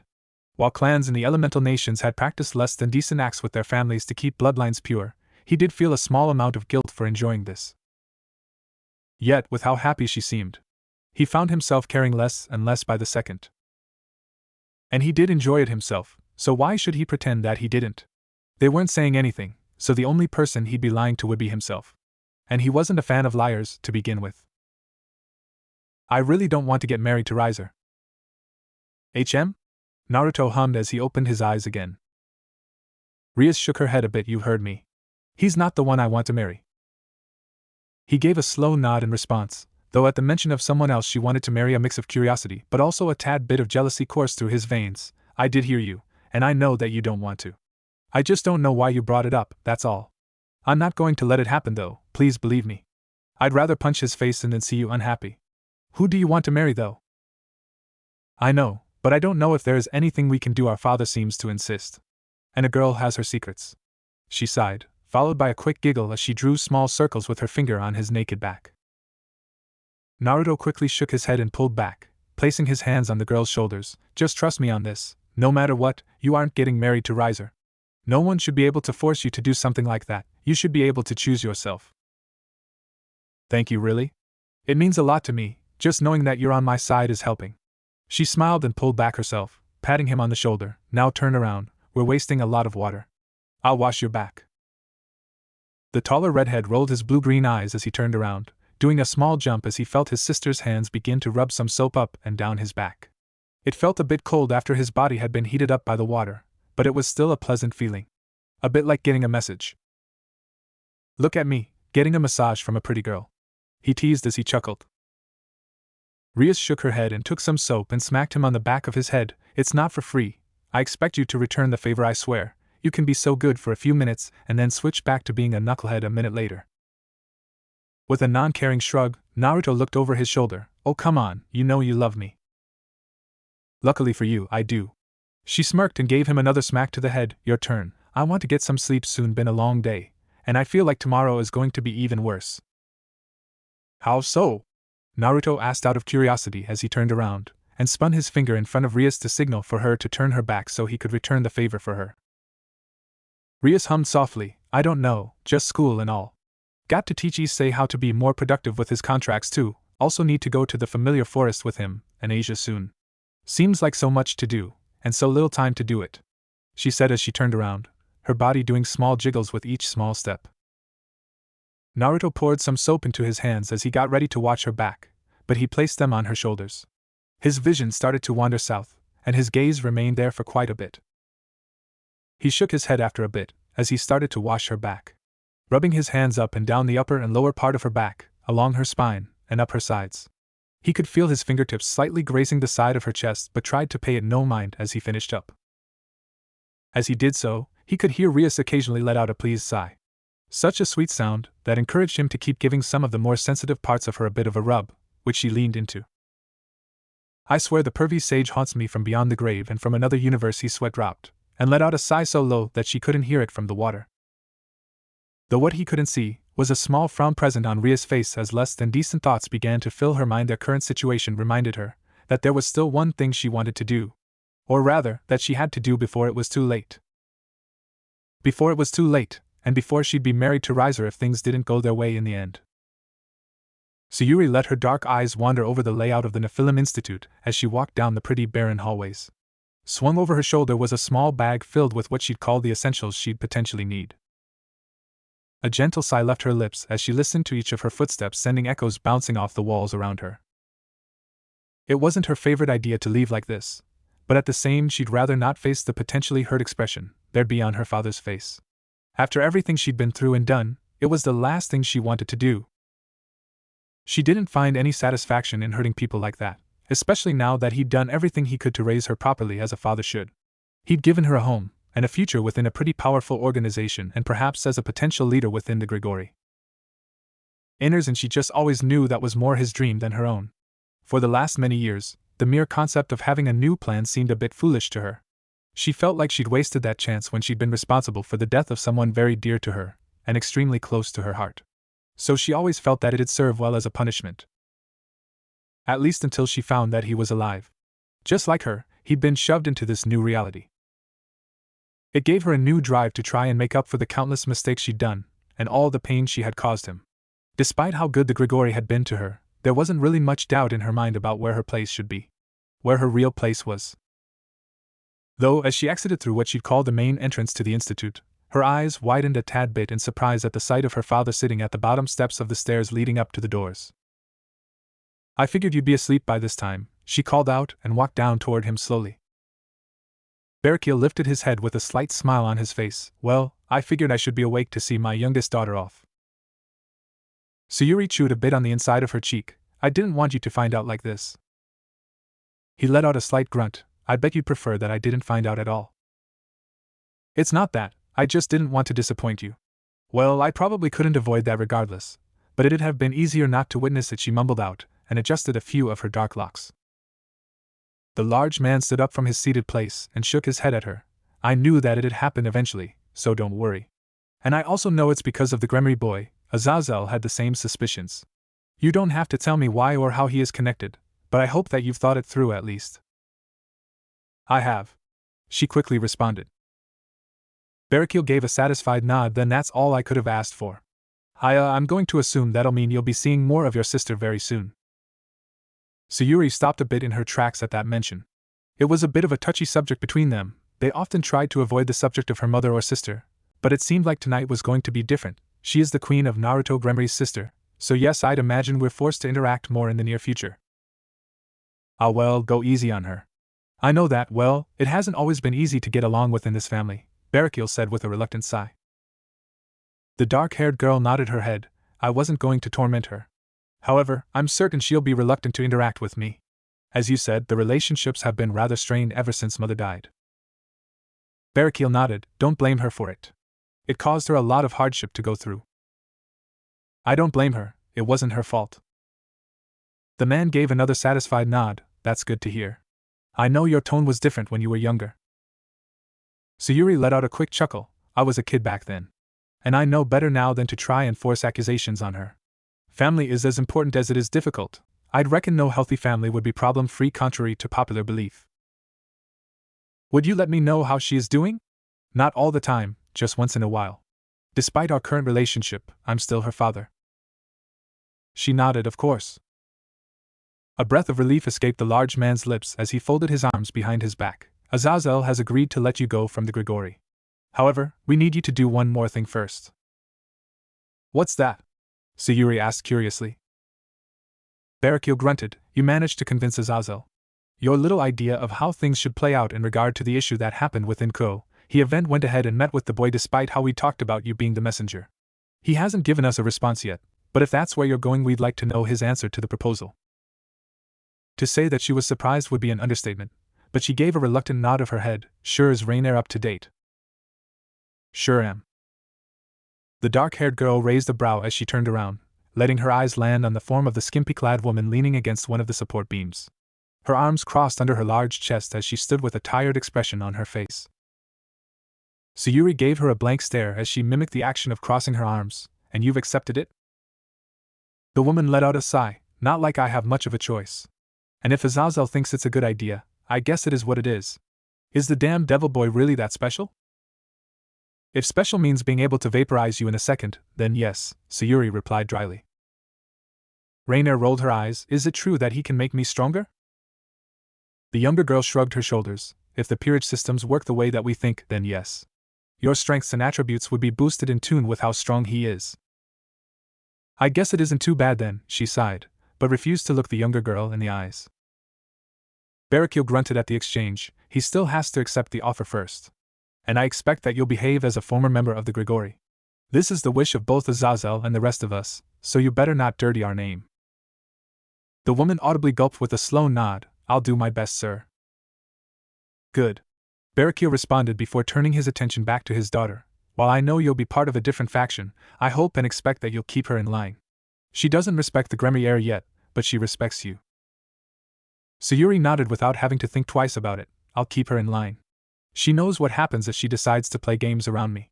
She replied and shot a glance back at Rainier, who looked visibly shaken at the comment. You don't need to talk like I'm not here, I get it, alright? I fucked up, big deal, but I'm going to make up for it. At least I'm not going to be dead if I agreed to this, Rainier groaned out. It was clear that the woman was upset, but since she was determined to be of use to the Gregory, it appeared as she'd at least accepted her fate. What they could only hope was that she'd learned to be determined to be of use to someone else. Barricule scratched his beard thoughtfully. I wish you luck, daughter. I guess this is where we say goodbye for now. Don't look that somber. We'll see each other again soon enough. Sayuri smirked, as she reached over to give her father a quick hug, which the man accepted. As they parted, Sayuri decided to send one last look in the direction of Rainier. I had thought you'd be much more verbal about this arrangement. Oh, she was, but one small glare from Azazel, and she found her place again. Barricule cut in. The woman shrugged. As much as I despise devils, if it's what it takes, I'll do it. Sayuri gave her a small glare. I'm quite unsure of why and how you came to the conclusion that devils were to be despised. There are people just like us, they just have different genes and living standards. In reality, we're all quite similar, the key difference was just that you fell from heaven. Rainier seemed to be a bit shocked, but voiced no further opinion before she retreated back inside the institute, leaving the father and daughter duo behind. Seems like you might have hit the nail on the head. I'd bet she didn't expect that, Barricule mused. The girl chuckled. If she first figured that out now, I fear Naruto has a lot of headaches in the future. Which I bet you'll help him with. Whatever the relationship is between you two, I do wish you luck, daughter. Be safe out there, and remember you'll always have a place here. Well, unless you decide to make an enemy of the Gregory. But I know you better than that, Barricule finished, a small humor-filled grin on his rough features. Sayuri rolled her eyes as she folded out her 6 wings. I'll see you around, father, don't get too bored without me. She finished, before ascending to the heavens, flying over the institute, leaving behind the Gregory for the time being. Though as Barricule stood there, a slight look of determination crept onto his features as he flew off himself. There was a person he had to meet to be on the safe side. A meeting set up by Azazel himself, just to ease the worries of a father. Naruto sat on boulder by a river in the northern forests of Ko as he rested his chin in the palm of his hand. He idly tapped his jaw as he mentally counted the seconds passing by in his head. Though as a change in the wind occurred behind him, he took a quick breath. You know, with the number of fallen angels I'm meeting these days, I'm not sure whether or not to count myself lucky or unlucky. He chuckled as he stood up. As he turned around, he came face to face with a man that looked very different from what he'd imagined. Like seriously, this enormous person, he couldn't begin to fathom how he could be the father of not just Akino but someone else as well. What he came face to face with was a man that had the appearance of a middle-aged, gruff-looking fallen angel with black hair, a matching beard, and a large body. The expression on his face was blank, yet seemingly his eyes were trying to stare directly into his soul. What is that supposed to mean? Naruto quickly waved his hands in front of him in a defensive manner. Nothing really. It's just that I've met more fallen angels in the last 2 weeks than I have in my entire life combined. That's all. I see, the man replied, his features slightly easing. The redhead scratched the back of his head. So I heard that Azazel said you wanted to meet me for some reason? I'm not really sure why, but I assume it has something to do with that offer he proposed. The man gave a slight nod partially.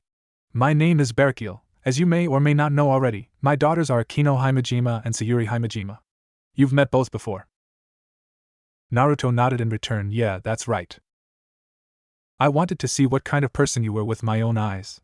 Rainier is, depending on your answer, going to end up in your care. And for reasons my daughter has decided not to share with me, she has left the Gregory. We all know it's because of you, but none of us can place a reason as to why. Though since it's my daughter's wish, I'll not pry. But as a father, I still wanted to take a look at the man who seemingly was the influence behind her choice, Barakiel revealed. The Gremory took a step back. She left the Gregory? Damn, I didn't expect that. I can't really say why, to be honest. Everything feels a bit like a blur these days. Had I known that so much would happen here, I might have stayed back in the underworld. He half-joked, which seemed to bring a rough chuckle out of the man. I can imagine it's not easy being an heir. You seem like a decent enough young man, so should my daughter decide to join you, I'll not stop her. Not that I would have regardless, I don't want to control her. Naruto just nodded his head in understanding. Don't worry, you're her dad. It's completely normal to be worried and cautious, it's all pretty weird around here. I bet my old man would also be rubbing his head out of confusion if I said I wanted to do something like that. I'm glad to hear that you understand.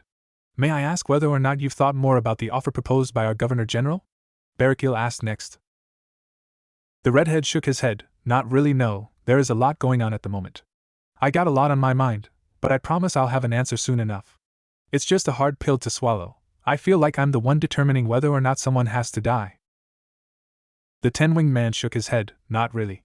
If you were to accept the offer, it'd be more like a sign of goodwill. Were you to refuse, she wouldn't be executed. However, you wouldn't get the Holy Sister's sacred gear back, and the issue would leave behind potential yet minor strain between the factions. It's at least good to hear everyone wants to find a peaceful solution. Naruto chuckled with a deadpan expression. Barakiel nodded. Azazel and the Gregory have no interest in war, quite on the contrary. While this issue alone wouldn't start a new war, we'd rather prevent anything that could begin the escalations that'd lead to bloodshed. Naruto hummed as he fidgeted with the sleeve of his jacket. Yeah, he said as much. So, what's the woman like? I won't lie to you, Rainier will be a handful to deal with. She has a natural distaste for devils, but if my daughter will end up near you as we think she will, I have no doubt she'll help you keep Rainier in check. Barakiel explained. With a thoughtful expression, Naruto chuckled. I guess that means she is respected. I half expected as much. She is my daughter, but even if she wasn't, she made it that way. If anyone tried to mess with her even during her younger days, she quickly put a stop to it through her own efforts and willpower. Naruto couldn't help but smile at that. It sounded exactly like the Sayuri that he used to know. And it gave him a familiar sense of happiness spreading throughout his body. If she really was like the girl he remembered and loved, then perhaps there was hope. And if she'd really left the Gregory because of him, he didn't want to get his hopes too much up, but the wave of excitement and impatience flooding him were too noticeable to plainly ignore. I won't take up any more of your time. I simply wished to have a word with you before my daughter arrived here, Barakiel revealed. Naruto blinked at that. She is already on her way here? Barakiel shrugged. Not here specifically, but she is looking for you. Unless she hurries, I'd imagine it'd be around half an hour before she is within the town. I do hope that if she decides to join you, you'll treat her with respect. I know the rumor about the peerages of the Gremory, that you treat each other like family. I hope that is true. With a determined look, Naruto nodded. You don't have to worry at all. If she should decide that, then I'll treat her well. Just like you guys, I don't want to start any hostility. In all honesty, I just want us all to get along. A small smile lifted Barakiel's lips as he prepared to leave. I'm glad to hear that. I bid you luck. My daughter can be a bit of a handful. I think you'll manage though. You don't have to tell me I chased her around for years. He internally sweat-dropped as he watched the large man fly off into the distance. Well, that wasn't strange at all, he mouthed out with a breath of relief as he slumped back down against the boulder. The worry left his body as he leaned back to stare up at the star-filled sky above him. Many questions filled his mind again, but he couldn't help but smile. He'd wanted to talk to her again for so long, even if it was just for a mere moment, and now she was on her way here. While he was worried, he was also ecstatic. The only thing stopping him from sprinting out into the town of Ko to meet him was the amount of worry he had. There was no telling what Rias or Akino's reactions were going to be. Especially the latter had a very strained relationship in view of her family, and he'd rather not be a problem for them, or cause any complications, because of actions that he'd taken. But no matter how much he thought about it, he knew that the only way to experience what the future had in store was to face it. Ria's footsteps crunched into the gravel beneath her feet as she rubbed the bridge of her nose. This evening had been like most others. She'd hung out in their clubroom as the rest of the peerages was out working with their contracts and gathering new ones, at least until her familiar came to her with some disturbing news. Which was the reason an expression of unease was present on her face as she walked toward the church where the incident with the fallen angels had occurred with her queen in tow. Not that Aquino was faring any better, she looked torn between being nervous and angry. And Rias couldn't find it in her heart to blame her. It wasn't every day that something like this happened. In fact, if Aquino hadn't been there when her familiar arrived, she'd probably have kept this meeting a secret for a bit, though since she was there she had quite heavily insisted on coming along just to be on the safe side of everything. Aquino, are you sure that coming along was a good idea? Rias eventually asked in a quiet tone. The dark-haired girl just gave a swift nod, as she tried looking as determined as possible. Absolutely, Rias, the last time my sister was in time. A lot of bad things happened, I'm not letting you go in there alone. As your queen, it would be beneath me to let something like that occur just because of my personal feelings. While Rias wanted to argue that she was coming along because of those exact personal feelings, she decided against it for the time being. Upsetting her best friend was the last thing she wanted to do at the moment, even if she had a good point. If you insist, Rias sighed and walked up to the large doors leading inside the church, walking straight through the entrance as the doors were open. The Gremory heiress's eyes locked onto the sight of a familiar black-haired girl that was sitting at the edge of the altar. Her fingers interlocked as her dark eyes followed them. I must say that I'm surprised to find out you wanted to meet given that the last time you were here, someone died. Sayuri stood up from her seated position and bowed her head down slightly. I'm sorry about the death of the Holy Sister, it wasn't within my intention. Then what was your intention? Aquino chimed in, her violet eyes locked on her younger sister with a stern gaze. Aquino Rias internally frowned as she gazed toward her queen's strained posture. The younger Himejima frowned a bit at the tone. I was merely tasked with bringing our strays home alive. I'm sure you understand what a chain of command means. Had I forsaken my orders, I could have been branded a traitor. Aquino snorted, as if you're his daughter. He'd not let anyone harm as much as a hair on your pretty face. Sayuri let out a soft sigh. He'd go to the same lengths for you. I just wish you'd see it that way. Don't make me laugh. Rias clenched her eyes shut for a second. Hostilities aside, what is it that you want? Better speak fast, because you're not welcome here, Aquino added through gritted teeth. The Gremory turned her head to her queen. Aquino, take a breather, I'll handle this conversation. I think you should go take a bit of air. The girl seemed to want to protest but stopped herself before she could and turned around, and walked out of the church with haste in her steps, closing the doors behind her, though staying close enough in case a battle would occur. As the doors shut close, Rias turned her head back to her queen's little sister. I'll ask again now that we're alone. What is it that you want? You may not believe me, but I do not want any hostility. I merely wish for the chance to speak to your brother, that's all, Sayuri answered without skipping a beat. Rias crossed her arms beneath her chest. Why should I allow that? The dark-haired girl raised a brow. I just assured you I mean no harm, I just want to talk to him. That's the funny part because the last time the two of you were left alone both of you were passed out on the ground. My brother was in so much turmoil, such a nightmare-fueled sleep, I could barely stand it. Rias voiced loudly enough for her to hear. As expected, a solemn look spread on Sayuri's features as she clenched her fist tightly. I once again apologize, I did not wish to cause anyone harm. Rias let out a soft sigh. Yet you did cause harm. Fortunately, my brother has a very big heart, and convinced me to see past my doubts and use one of my pieces on Asia. So before I make a decision, I want to know what your deal is. What happened between you and my brother? I don't know, I'm being honest. One minute we were fighting, and the other I passed out. It's only recently that I learned that he was knocked out as well, Sayuri explained, keeping eye contact to try and show that she was being truthful. The redhead bit the inside of her cheek. It is hard to believe. Do you think I'll believe that a potential third party was there, and left after knocking you both out? Not bothering doing any of you harm despite putting in enough effort to render you unconscious? Sayuri let out a grunt as she crossed her arms. At this point, I'm starting not to care what you believe. I've been respectful so far because of my opinion of your brother, but even that along with the offer extended by the Gregory still doesn't seem to be enough to satisfy you. What offer by the Gregory? This is the first I hear of it. Rias snorted. The dark-haired girl raised a brow. You mean to tell me that he hasn't told you? Well, allow me to enlighten you then. Before I left the Gregory's service, I was part of a talk. An offer was extended to your brother, a formal apology for what some of ours had done. Rias narrowed her eyes a bit at that. What was the offer? Sayuri shrugged non-caringly. The Governor-General doesn't want any more bad blood between the factions. So he extended an offer to someone that he thought would listen. The Holy Sister's gear would be returned to her, and he'd have the chance to get a member for his peerage. A member? You mean to tell me that the Gregory is just giving away one of their own? Rias questioned with doubt.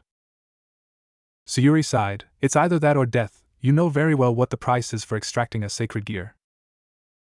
The redhead's eyes widened in shock. The Gregory is offering Rainier of all people to join my brother. I'm not sure whether or not to laugh, or I don't even know. Do you not remember the damage she did here? She is practically the fuel for the nightmares that my peerage has had the past few weeks. And the Gregory thought that a fitting punishment that didn't mean her execution was for her to be given up to the very same people.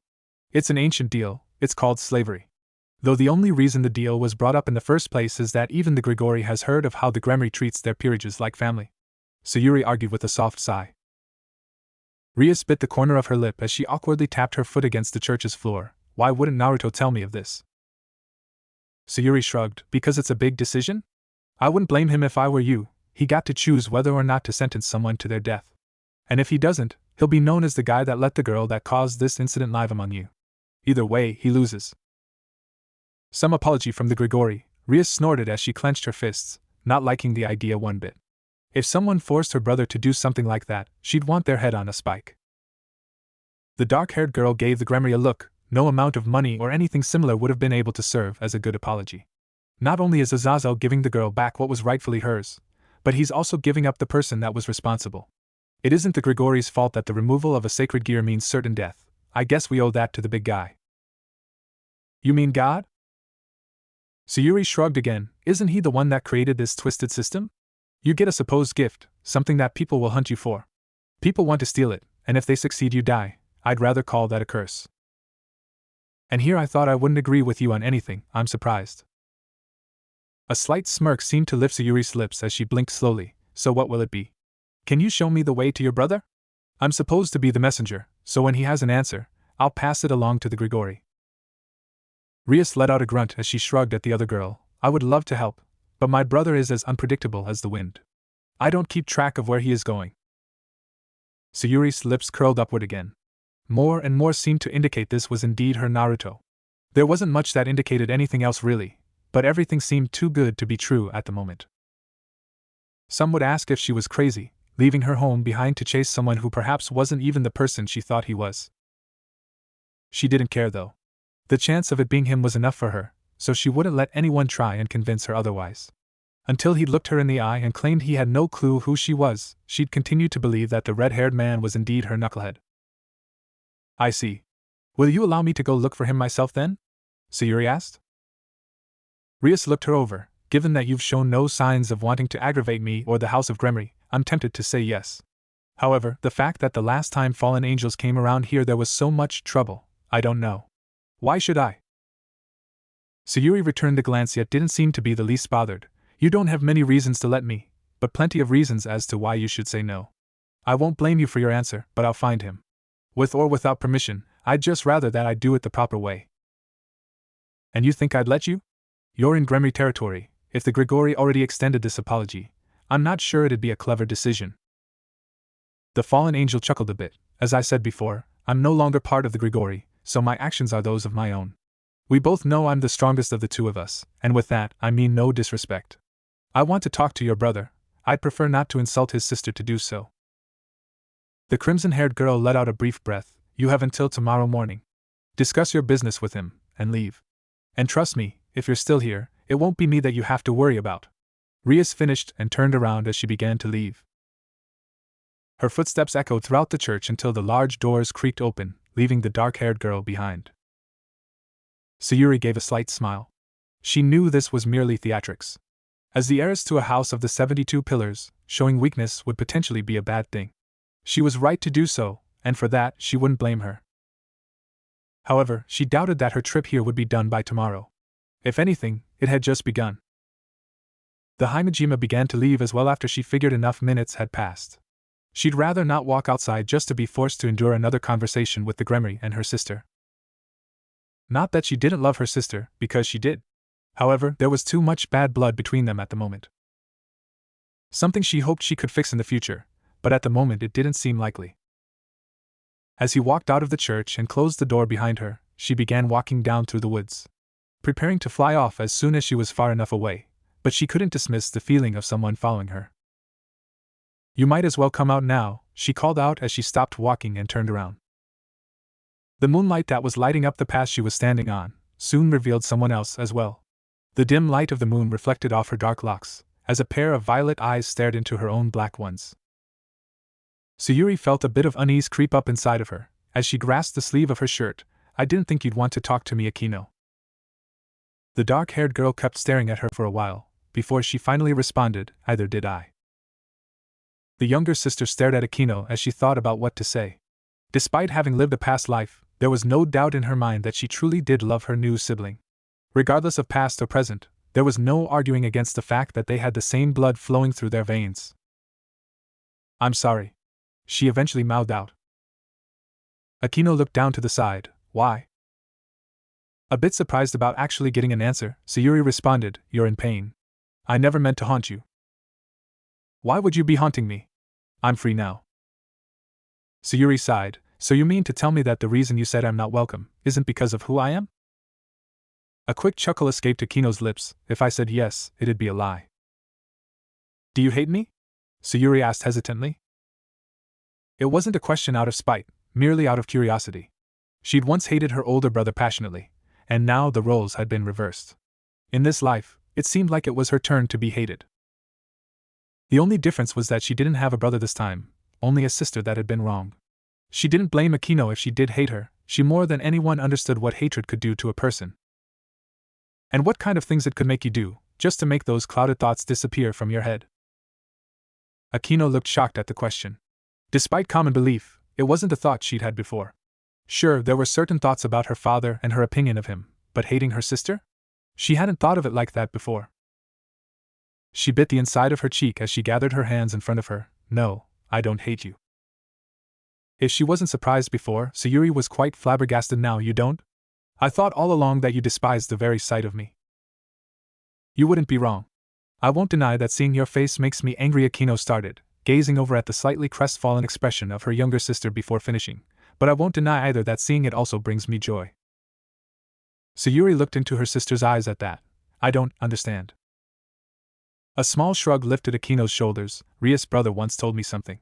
I'm not particularly fond of men, but he said to me that while my prejudice was to be expected, it shouldn't make me put the blame where it doesn't belong. He's the first man I've come to like, after our family's incident. I'm not a man though, Sayuri mumbled with a raised brow. Though a slight bit of jealousy also seemed to creep up inside her. Akino let out a quick chuckle. I know, but it's because of him that I've come to understand one person doesn't describe the whole group. It's no secret, I loathe father, but you're not him. So while seeing a face that reminds me so much of our mom, I can't hate you. Do you know him well? Naruto Gremory, I mean, Sayuri asked in all but a whisper. Unsure of where this conversation would go, Akino just gave a slight nod of her head. Rias was the one that saved my life. When I joined her, I met her little brother. Truth be told, I loathed the very sight of him. I wanted nothing more than for him to leave me alone. However, he is a persistent one. Sayuri let out a few giggles. This indeed sounded much like the Naruto she used to know. He wouldn't leave you be? Despite being confused about her sister's laughing, she decided to ignore it. Oh no, despite how much I blatantly bullied him, he was always there the next day. With that stupid grin on his face as he told me the joke of the century. Gosh, I hated him for that. I see, Sayuri answered with a slight smile. Akino let out a brief sigh. Why are you so interested in him? I listened in on your conversation, while I was mad, and still am. Rias is my king. I wouldn't leave her side just because of this. As I said, I'm to be a messenger before I'm free of the Gregory completely. I never meant to stay there my entire life, but I'll admit that he is interesting. I want to know as much as anyone else why I passed out in our fight, she answered. While a bit of it was partially a lie, there was also a bit of truth to it. Akino gave a slow nod of her head. Rias gave you until tomorrow to meet him. I'll leave now so I won't take up more of your time. The dark-haired girl finished as she turned around and began to walk away. A bit surprised about the sudden leaving, Sayuri lifted her head to stare at the back of her sister. Can we talk again soon? The older sister paused in her steps as she clenched her eyes tight for a second, turning her head in Sayuri's direction, but not looking at her. While I don't hate you, I still feel weird talking to you. I took a leap of faith coming here. Despite what I feel, you're still my sister. I felt like you deserved as much. I appreciate the chance. I'll wait for you if you want to talk again. Akino couldn't help but give the smallest of smiles. go to the nearby waterfalls, he likes to hang around there for some reason. She finished and began walking away in direction of which she came until she was no longer in sight. Though what she failed to notice was how Sayuri had visibly stiffened at the mention of where he liked to be. Waterfalls. She let out a few soft giggles, the irony. A smile lifted her lips a bit as she folded out her wings and leaped into the air. She hadn't been to Ko before the other day, so she'd have to find a map, but the thoughts still occupied her mind. It was truly ironic that the person she'd longed to find the most had always been in the exact place she left him. At a waterfall. Blue-green eyes watched over the water as it fell in front of his eyes, as a soft sigh escaped his lips. He ran a hand through his crimson locks as he sat down on the grass field by the river, and rested his elbows on top of his knees as he simply kept watching the waterfall in front of him. The morning sun was starting to rise behind him. Last night had been without any sleep, so he found himself here again. Whenever he visited the human world, as some would call it, he often came by this place. There were of course some similar places down in the underworld, but none of them was quite as remarkable as this one. Probably because this one reminded him of his past life, and the person he used to be. However, the lack of the two great statues of Madara Uchiha and Hashirama Senju were lacking. Had there been something like those monuments, he'd probably have bought a house nearby. It easily reminded him of his time as Naruto Uzumaki. Some would say that the saying "gone but not forgotten" would be the ideal phrase for his situation, but he'd disagree. He was neither gone nor forgotten. In fact, he'd argue that he was still the same person, just a different variant of him. Kakashi had once told him that experience goes a long way in changing a man to become someone or something else, and he'd been right. His death and having to endure childhood a second time had done both horrors and wonders to him. It had broadened his perspective of what kind of person he was. It was also like a test, to see whether or not he so firmly believed in the words he'd spoken back in the elemental nations. His catchphrases that said never go back on his word, and that there were no shortcuts in life. Naruto let out a soft breath as he rubbed his face, despite how much he tried to avoid thinking about it all. He just couldn't. She was coming soon, and he'd see her again. A meeting he desired so much, but now he was scared. He'd fought the Akatsuki, reanimated shinobi, an army of white setsu, tailed beasts, and a supposed goddess that had been the source of chakra in his old life. Yet reuniting with the person he'd loved the most was the thing that was scaring him the most.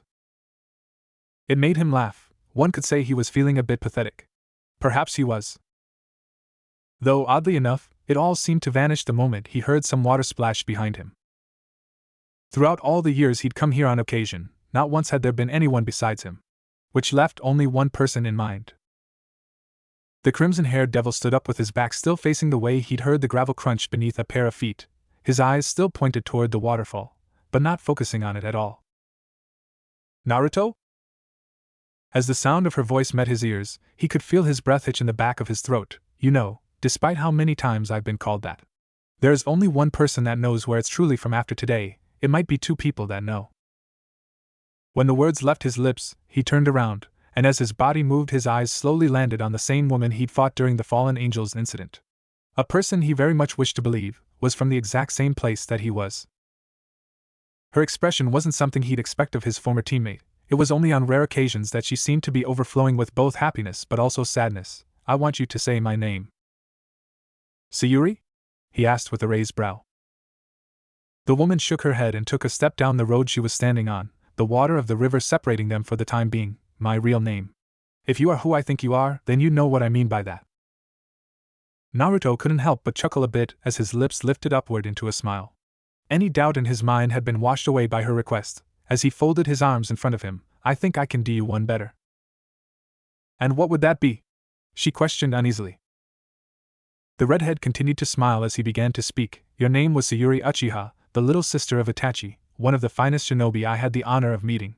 Rookie of the year, while I was the dead last. And a key part of sealing Kagaya Otsutsuki.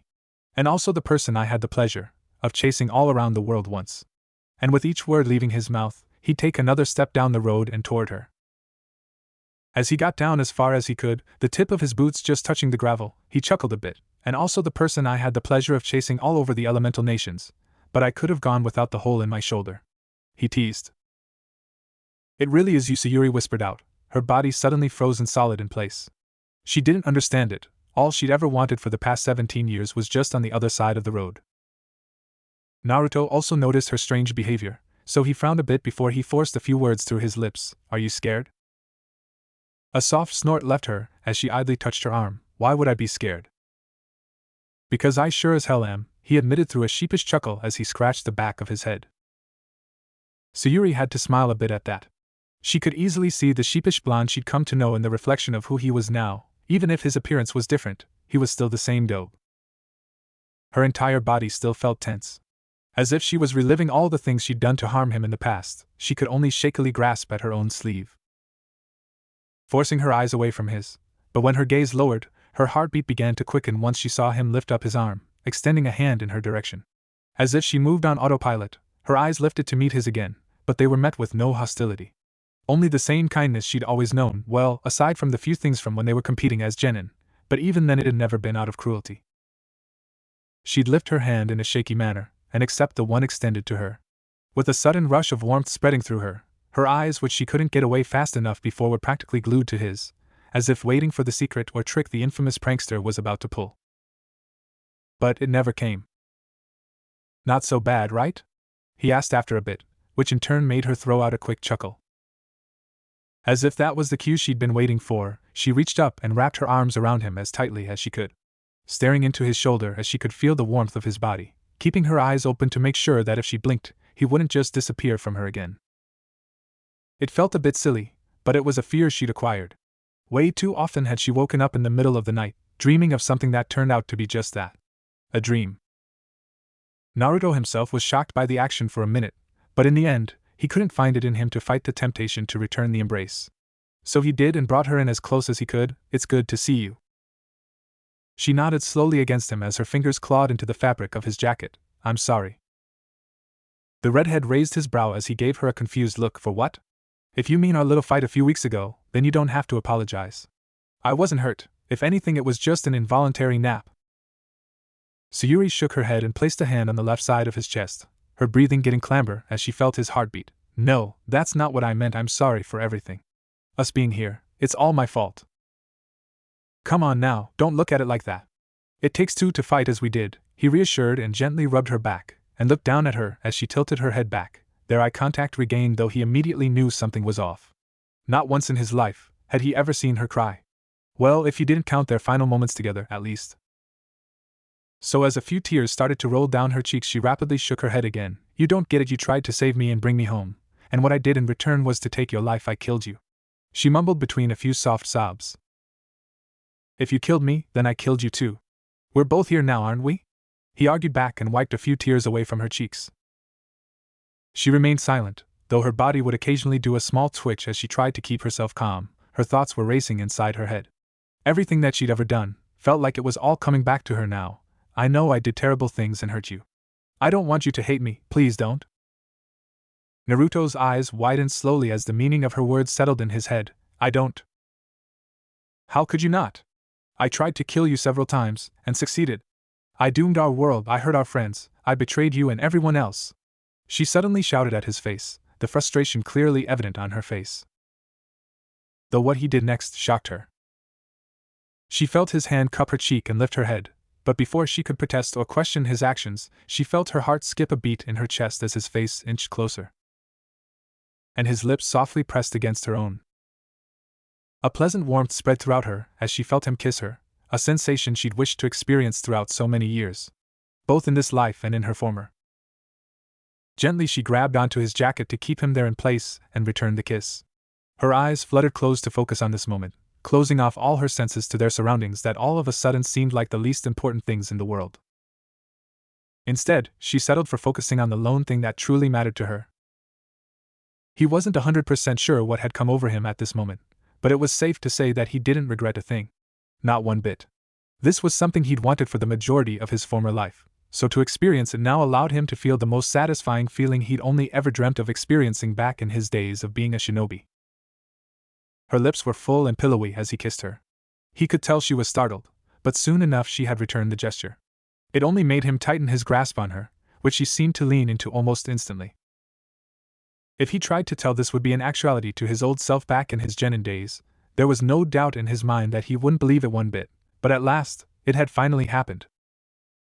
The moment felt like an eternity that was over in almost a second, like how you'd explain to people that when you were in love, you'd feel like you'd known each other for your whole life. In a sense, they had. As the need for air became a necessity, he'd slowly pull away. Her lips looked a tad bit puffier afterward, and he caught himself staring for a bit before his gaze returned to her dark hues. I could never hate you because I love you. I think we established that a long time ago, no? He chuckled slightly, as he raised his fingers to play a bit with her hair. Sayuri looked up at him with a sense of doubt in her eyes. Do you really? As he registered the question, Naruto raised a brow out of confusion. Have you ever known me to be a liar? Why would I lie about something like that? She slowly shrugged as she wrapped her fingers around his wrist to keep it in place. We were different people back then. In a very different world. Naruto hummed thoughtfully as he slowly let go of her, despite her reluctance to lose her grip. Tapping his chin thoughtfully, he stepped down the riverbank and grabbed a nearby rock and skipped it across the water surface. I don't know about that. With a growingly curious stare, she stepped down beside him and watched him toss the stones one by one. Don't know about what? He gave a small shrug as he examined a stone in the palm of his hand. Do you think you're different? That you're no longer an Uchiha?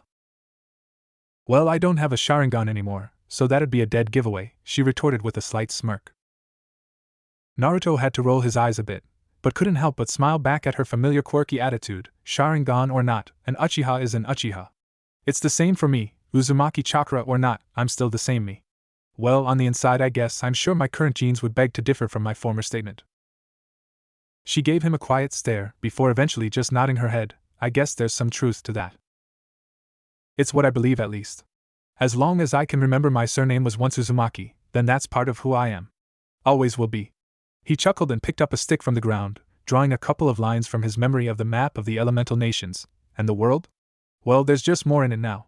We grew up in a world with only 5 major villages and a handful of smaller ones.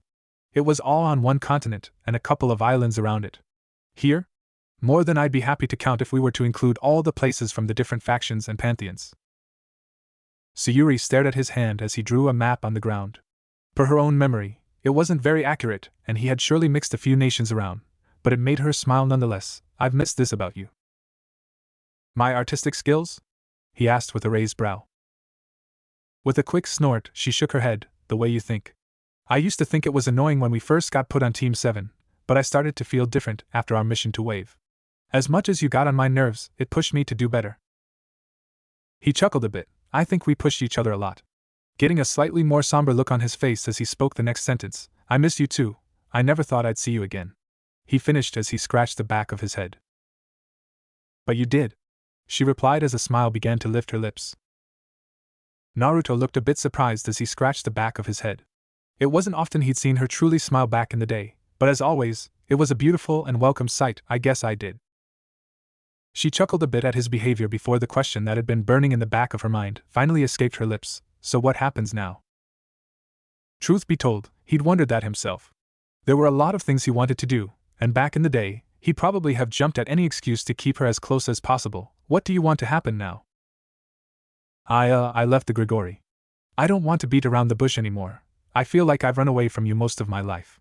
Felt like it was about time that I did the opposite, she admitted, trying her best to maintain eye contact, but finding it a tad bit difficult. He'd lie if he said he didn't feel a ton of relief at this moment. While her dad had already said she'd left because of him, there was no telling what it truly meant. I'm glad. I don't want to beat around the bush anymore either. Sayuri gave him a smile again as she rubbed the back of her neck. So is it true? That devils get their own pieces to create teams? Technically yes, but it's referred to as a peerage. All high-class devils get a peerage set that is like chess pieces, which will then turn people into a devil connected to the said king of that peerage, he explained to the best of his ability. She gave him a slow nod. So just like my father explained it. Appears so, Naruto responded. Sayuri gave him a look for a bit before her cheeks visibly darkened a bit. Do you have any free spots left? In your peerage, I mean. The redhead couldn't help but chuckle a bit, which in turn made her give him a blank stare. What are you laughing about? She asked in a semi-heated tone. He stopped chuckling at that as he stepped closer. You beat me to it. He responded and reached down for her hand, slowly lifting her palm up as he placed something there, and closed her fingers around it. This is yours if you want it. Sayuri looked up as she rested her hand in his, her eyes staring over him as a small smirk grazed her pink lips. If this is a pawn piece, I'm beating you up again.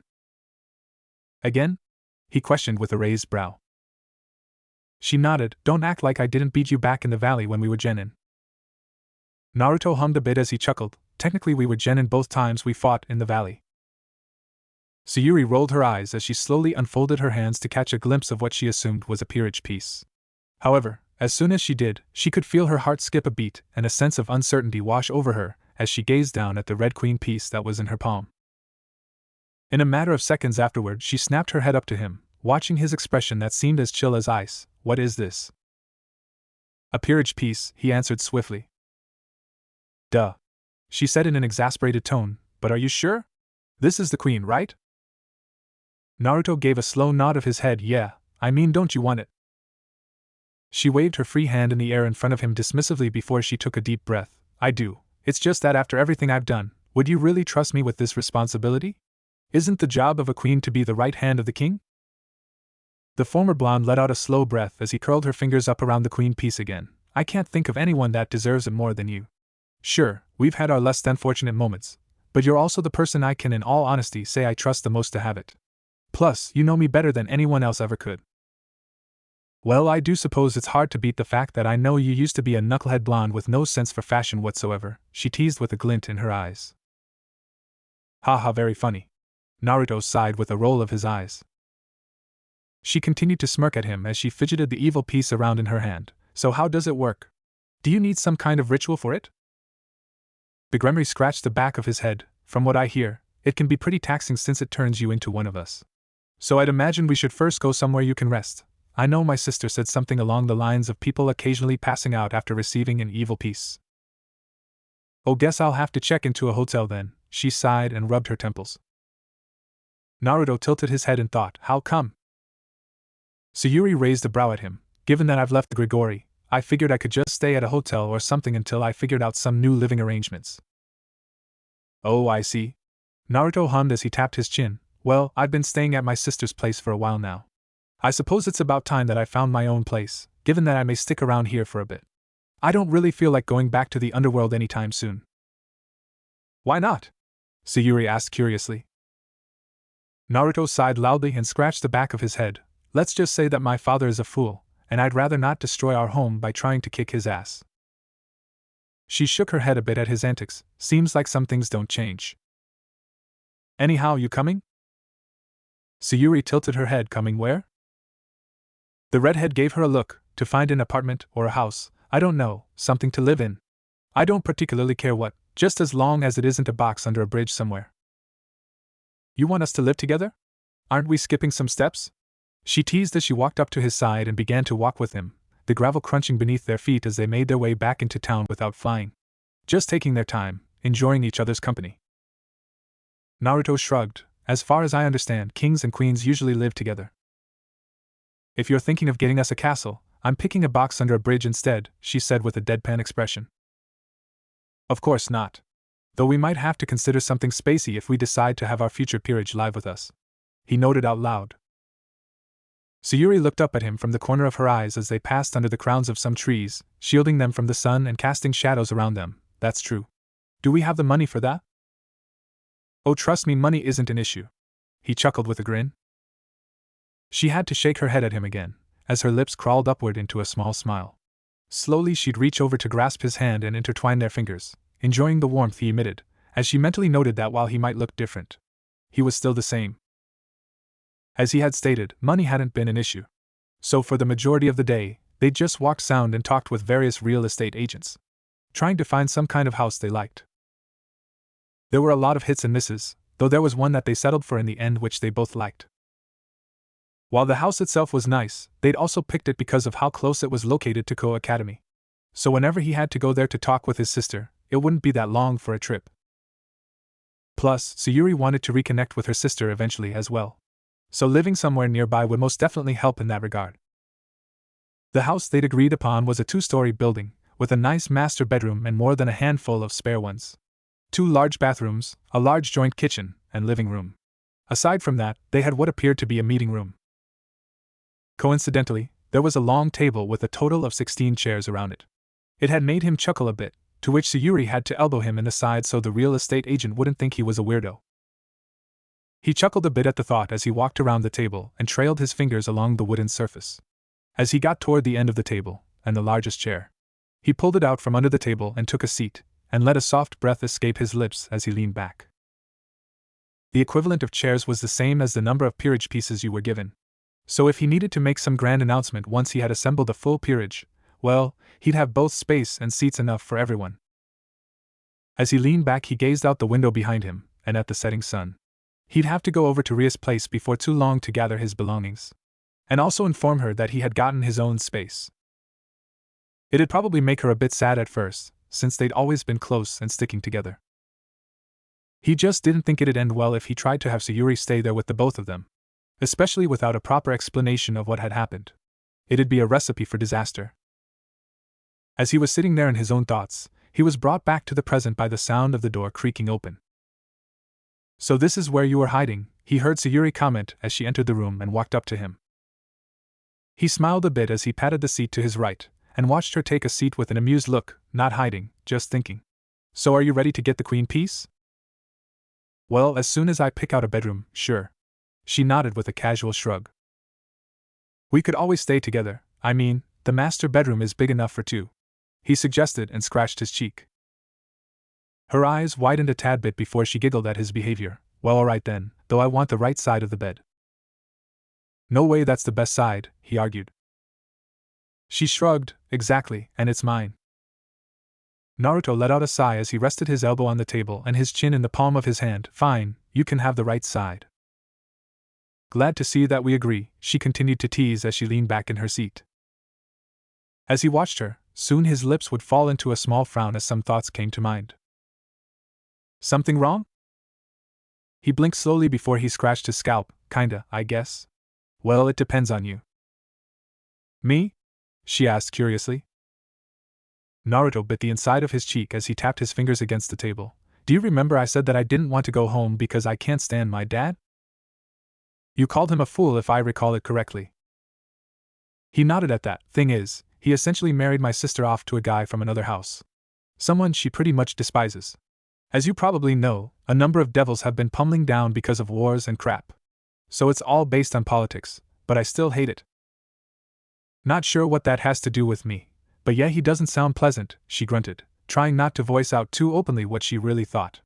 It was still Naruto's new dad, so it probably wouldn't be the best to curse him.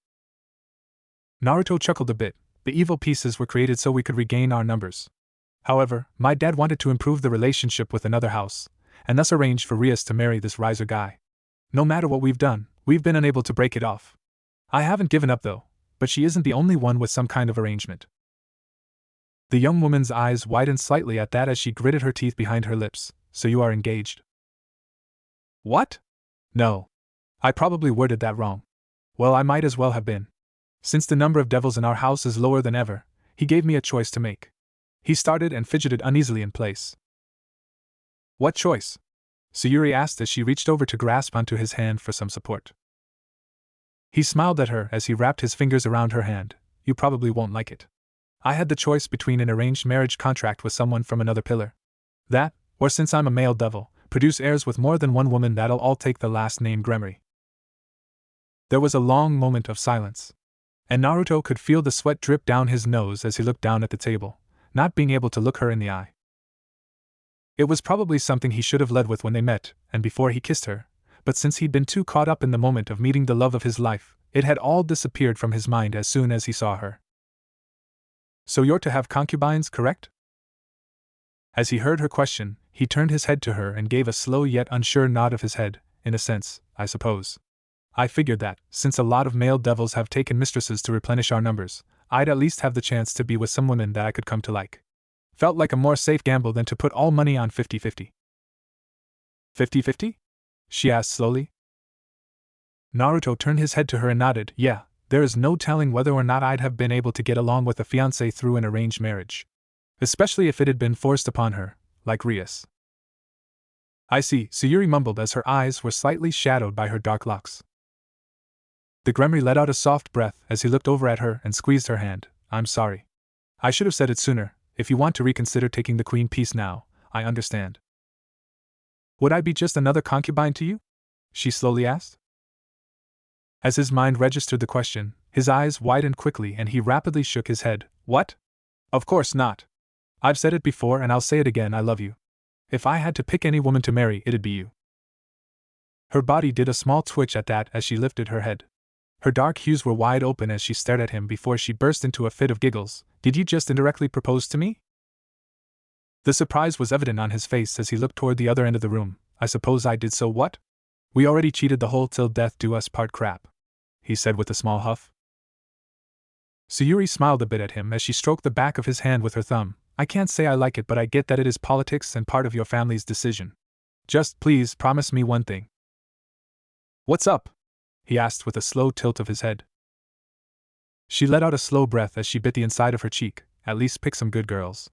And don't just treat them like concubines. Like you and your sister, they might not have much of a choice, or perhaps they like you. I can't say that I like it, and in honesty, I'd rather keep you to myself, but I've let too much I couldn't control dictate my former life. I won't make the same mistake again. Also, I'd like to know who you well, you know what I mean. If I'm to be your queen, I want to know such things. So I can help and protect you. Naruto could easily tell that it was probably both stressful and to some degree painful to say all that. And he couldn't blame her. Back when he had been told about the arrangement, he'd at least found peace in the fact he could at least get a good relationship with the girls. But that didn't mean he hadn't thrown a fit like someone his age would. Like Rias, he'd practically torn the door off its hinges and hurled it out the window in protest. Despite all of that, his father had been as stubborn as a boulder, unmoving in regard to his decision. All he could do was to make the best out of it. And at least he'd have the person he cherished the most by his side. Which made him happy. Everything seemed a bit easier now that she was here. It made him chuckle a bit as he recalled all the times he'd practically cursed anyone that had suggested him being in love with her. Especially Ino, that Yamanaka could hit all the right nerves. Well, it was to be expected of the queen of gossip. Thank you. And I promise I won't do you or anyone else wrong. If I have to do this, I'll do it the right way, he reassured. That's nice to hear now, about that queen piece. Can we get it over with? I'm honestly quite tired as it is. And if it makes me pass out, well, I can get the sleep of a lifetime. She chuckled slightly. The Gremory looked a bit surprised. You sure you still want the piece? She rolled her eyes. I just said I won't let things out of my control dictate my life anymore. This is within my control. And I want to stay with you. To become your queen seems like a small and pleasant price to pay. She finished with a teasing grin on her face. The redhead couldn't help but stare at the suggestive smirk on the woman's face as began to feel a bit heated. In order to clear his mind, he coughed into his hand and stood up to his feet. Right, well, let's get going then. What's wrong? You looked a bit heated. She kept going as she stood up as well, purposefully leaning up against him so her chest was slightly pressing into his torso. He looked down at her for a second before he rolled his eyes. You really like to torture me, huh? Perhaps. It's funny. She noted and backed away and began to lead the way toward the master bedroom upstairs. The floor would slightly creak with their footsteps as they entered the dark room. The redhead would reach over the flick on the lights, while Sayuri stood in the middle of the room and looked around. He'd soon join her as he reached his hand forward, and she placed the queen piece in the palm of his hand again. She took a seat on the bed and waited patiently for what was about to happen. I need direct skin contact to make it work the easiest. He spoke in a calm tone as he climbed up onto the bed behind her seated form and knelt on the mattress. Sayuri's cheeks flushed a light pink as she began to unbutton her purple vest and the button-up shirt beneath. Inch by inch, more of her creamy and pale skin would be revealed as she slid the fabric down her shoulders and arms, letting him stare at her naked back as she leaned forward. Naruto took a deep breath as he raised his palm upward, and the queen piece began to glow as it floated out of his hand and toward her back. He could see the goosebumps begin to rise on her skin as she let out a soft groan as the queen piece entered her back. And before she could ask if he was done, she was taken back by surprise as 2 wings sprouted from her back. Normally she had 6 wings, but now she had 2. One with dark feathers, and the other one like that of a devil. She slowly reached back to touch her new wing, before turning back to look at Naruto again. Did it work? Naruto nodded slowly. Yeah, it worked. It's like your sister, 1 wing of each. Well, she hides her fallen angel one, but don't tell her I said that. How are you feeling? With a quick stretch, she leaned back against his chest. Almost completely forgotten she was mere inches away from being half naked, tired. You should get some rest. he commented as he placed his hands on her arms so she wouldn't fall over from exhaustion. She gave him a quick look through half-lidded eyes. What are you going to do? Naruto gave her a small smile as he rubbed her skin, which she seemed to enjoy as she leaned further into him. I'm going to go see my sister. Tell her about having found my own place, and get some of my stuff that's over there. Then I'll come home. That's sweet. She smiled, followed by a soft yawn. What is? He asked curiously. She shrugged a bit as she was failing to keep her eyes open. You already called this home. I guess I did. He smiled down at her as he was about to say something else. Though he stopped himself, he noticed her breathing began to get slower and her body heavier. I guess she fell asleep. He inwardly chuckled as he pulled the covers back on the bed and readjusted her clothes, carrying her bridal style as he laid her down on the mattress and tucked her in. As he had made sure she was looking comfortable, he slowed back out of the room as silently as he could, flicked off the lights, and closed the door behind him with a soft click. I guess it's time to go serious then. He sighed and began to walk down the hallway, readjusting his jacket as he prepared himself for the conversation to come. By the time he reached Ria's apartment, it had already gotten dark outside. He let out a soft breath through gritted teeth as she stood by the door and leaned in against the wall. His thoughts were racing. He needed to come up with an explanation that'd make sense for his sister because he didn't want to lie. But at the same time, he didn't think it'd be a good idea to reveal who his new queen was just yet. There was a chance that Rias would misunderstand it, since previously they'd been on hostile terms. Plus, he couldn't exactly tell her that they'd known each other in a past life, and somehow managed to reincarnate at the same time and into the same world. Perhaps he'd be able to reveal that to her one day, so she'd truly know who he really was. But with everything going on in their family and with the Phoenix family, he couldn't just jump her with such news. It wouldn't be fair, and he more than anything wanted to help her get some peace of mind. Eventually, he rubbed his face and began to ascend the stairs, taking the spare key he'd been given out of his pocket, and unlocked the door with an audible click. The door creaked open slowly as he walked in, and closed it behind him. He took off his shoes in the hallway and hung up his jacket. As he scratched the back of his head and walked into the living room, was almost completely dark.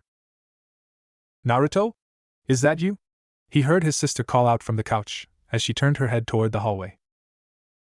He gave a slow nod of his head as he stood in the doorway. Yeah, it's me. Why are you sitting here alone in the dark? Is something wrong? I've been waiting for you, she admitted as she brought her knees up to her stomach and hugged her legs, patting the seat beside her, inviting him to sit down. I think we should talk. The younger redhead blinked slowly as he walked into the room and took a seat on the couch next to her. Are you all right? Rias shrugged slowly, not sure. I learned something last night about you. Me? He asked, and tilted his head down to look up at her. The crimson-haired beauty took a deep breath as she let her legs down and leaned in against his side. Do you promise to be honest with me? Looking beyond confused, Naruto just nodded and wrapped an arm around his sister's shoulders. Of course. Just tell me what's bothering you. I don't like seeing you all troubled like this. Rias gave him a soft smile as she leaned into him. What deal did you make with the Gregory? I met with Akino's sister. She was looking for you. She found me, yeah? He responded slowly. The Gremory heiress nodded. I see. She said something along the lines of a deal or an offer from the Gregory. I wanted to know why you didn't say anything, and what was going on. As he was starting to understand the situation, he inwardly made a note to ask Sayuri later why she hadn't mentioned meeting with Rias. Well, it's never easy to decide whether or not to let someone die. What do you mean? Rias asked confusedly. The younger sibling ran a hand through his blood-red locks and turned to face her again. In short, the Gregory wanted to make up for what happened. And they wanted to extend the offer to a neutral party that wasn't directly affected by the actions of Rainier and the others, since a neutral party would be more likely to listen to what they had to say. And what did they want to say? Naruto bit his tongue and readjusted himself to get more comfortable. They want to give Asia her sacred gear back. And if she hadn't made it, they wanted to give it to us. The thing is just that if I accept, the woman, Rainier, is bound to die. You know what happens when a sacred gear is removed after all. Rias gave a slow nod of understanding. I can understand how it's been difficult then. It's never easy to have blood on your hands. Well, there is more. He started, catching her attention again. They said that I could also get her as a peerage member, to further prove they're sorry, and to try and get a better relationship between the factions. As he revealed that, Rias' eyes began to widen. She has done so much harm though? You couldn't possibly be thinking of accepting that, could you? Naruto sighed and rubbed his forehead. It's not that simple. Of course it is. She harmed several members of my peerage, invaded our territory, stole from Asia, and probably did a ton of equally evil deeds. Rias tried to counter as she grasped onto his shirt, staring him straight in the eye with the most intense gaze he'd ever seen. You wouldn't be safe with her in your peerage. What if she tries to assassinate you? She could stab you in the back with a spear of light, and you'd be none the wiser before you're dead. As she began to sound more and more desperate, Naruto placed a hand on her back and rubbed it slowly. Come on, you know I can take care of myself. You trust me, right? Of course I do. It's her I don't trust. Rias answered as she wiped her eyes. I don't want you to die. When he heard the desperation in her voice, Naruto couldn't help himself and wrapped his arms around her in a tight hug that Rias was more than eager to return as hard as she could. Listen to me, I'll be okay. I won't die, I promise you that. If I accept the deal, Asia will get her sacred gear back. And there are safety precautions in place that I'll tell you more about soon, but I want you to know that no matter what, I'm not going to die. How can you be sure? She asked in nothing but a whisper. You know me, I don't lie. So just trust me on this. If Rainier joins my peerage, there's no chance I'm dying. All right? He finished softly, and could feel her nod her head against his chest with slow movement. Rias eventually lifted her head, and took a breath. What is the safety precaution that somehow guarantees that the crazy bitch won't skewer you? It's a bit complicated. Naruto chuckled. She gave him a blank stare. I can guess it has something to do with Akino's sister, but I can't figure out what. The younger redhead cleared his throat as he tried to find the words to say. Rainier and her group respects Sayuri because she is the daughter of Barakil. Like, from what I've heard, it's a deep respect. So? What does their respect for her have to do with you? Rias asked curiously. Naruto bit his lower lip as he began to feel a tad bit nervous. Well, let's just say that Rainier won't be my first peerage member. Rias' eyes instantly widened in realization. Naruto, I don't even know where to begin. I have so many questions. And they'll all be answered in due time, but it's true, Sayuri Himejima is part of my peerage now. The red-haired girl shook her head as she rubbed her temples. You never cease to amaze me.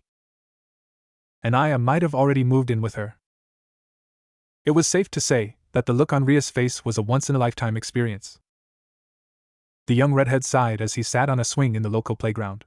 Chuckling a bit at the déjà vu, he kicked his feet back and forth to get a bit of momentum going until he was just barely rocking back and forth. Resting his elbows on his thighs, he leaned his cheek down to place it in the palm of his hand. He simply stared out into the dark evening, occasionally using his foot to push the swing back and forth. While he could easily say things were going a lot better than he had initially hoped for, there were also some things he'd have liked to be different. When he'd gone to see his sister, he hadn't expected to have to come up with a lie on the spot. All he wanted was to have a quick talk and maybe some dinner, just to let her know he had gotten his own place. Instead, he had to fumble together a few sentences about how he knew Sayuri, and hope that she'd believe him. Did he enjoy lying? Hell no, but he didn't know what he was supposed to do. It wasn't like he could just tell her that he was a child of prophecy that had died in an all-out monster smackdown with her best friend's younger sister. Oh, and also that all of that had happened in a different life in a completely different world. He had never intended to keep it a secret forever, but it just felt impossible to really let her know the truth. Some would assume it was to save his own skin, but with how much Rias was stressed out about the whole Riser situation and the relationship with their parents because of their decision to marry her off like that, he didn't think it'd be in his best interest to drop the news like a boulder on her. What is with you and swings? Naruto blinked slowly as he raised his head to let his eyes land upon one of the girls occupying his thoughts. A soft chuckle escaped his lips as they curled upward into a small smirk. I don't know, let's just say I enjoy the atmosphere. A look of disbelief fell upon Sayuri's face as she rolled her eyes, yet decided to take a seat on the swing next to him. You only sit on a swing when something is bothering you. What's wrong? Since when can you read me like an open book? He asked with an amused grin. Once again, the dark-haired woman had to roll her eyes, but a smile was on her face as she did so. It ain't that hard. You've always been an open book, except for when things were bothering you. All I ever had to do was notice when you were behaving differently. Naruto gave her a look before he laughed out loud. I guess that's right.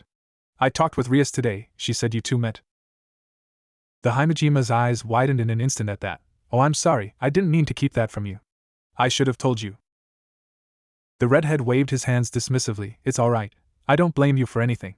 I think we were both caught up in the moment of finding out we were both alive here. I probably wouldn't have given it any thought even if you had told me. All I could think about at that time was you," he admitted as he scratched the back of his head. Sayuri gave him a soft smile as she reached over to grasp his hand, the smile only getting bigger as their fingers intertwined. "So what happened after?" Well, I couldn't exactly tell her the whole ordeal of being interdimensional travelers beyond death. Or whatever we are, I don't think it's that simple to explain.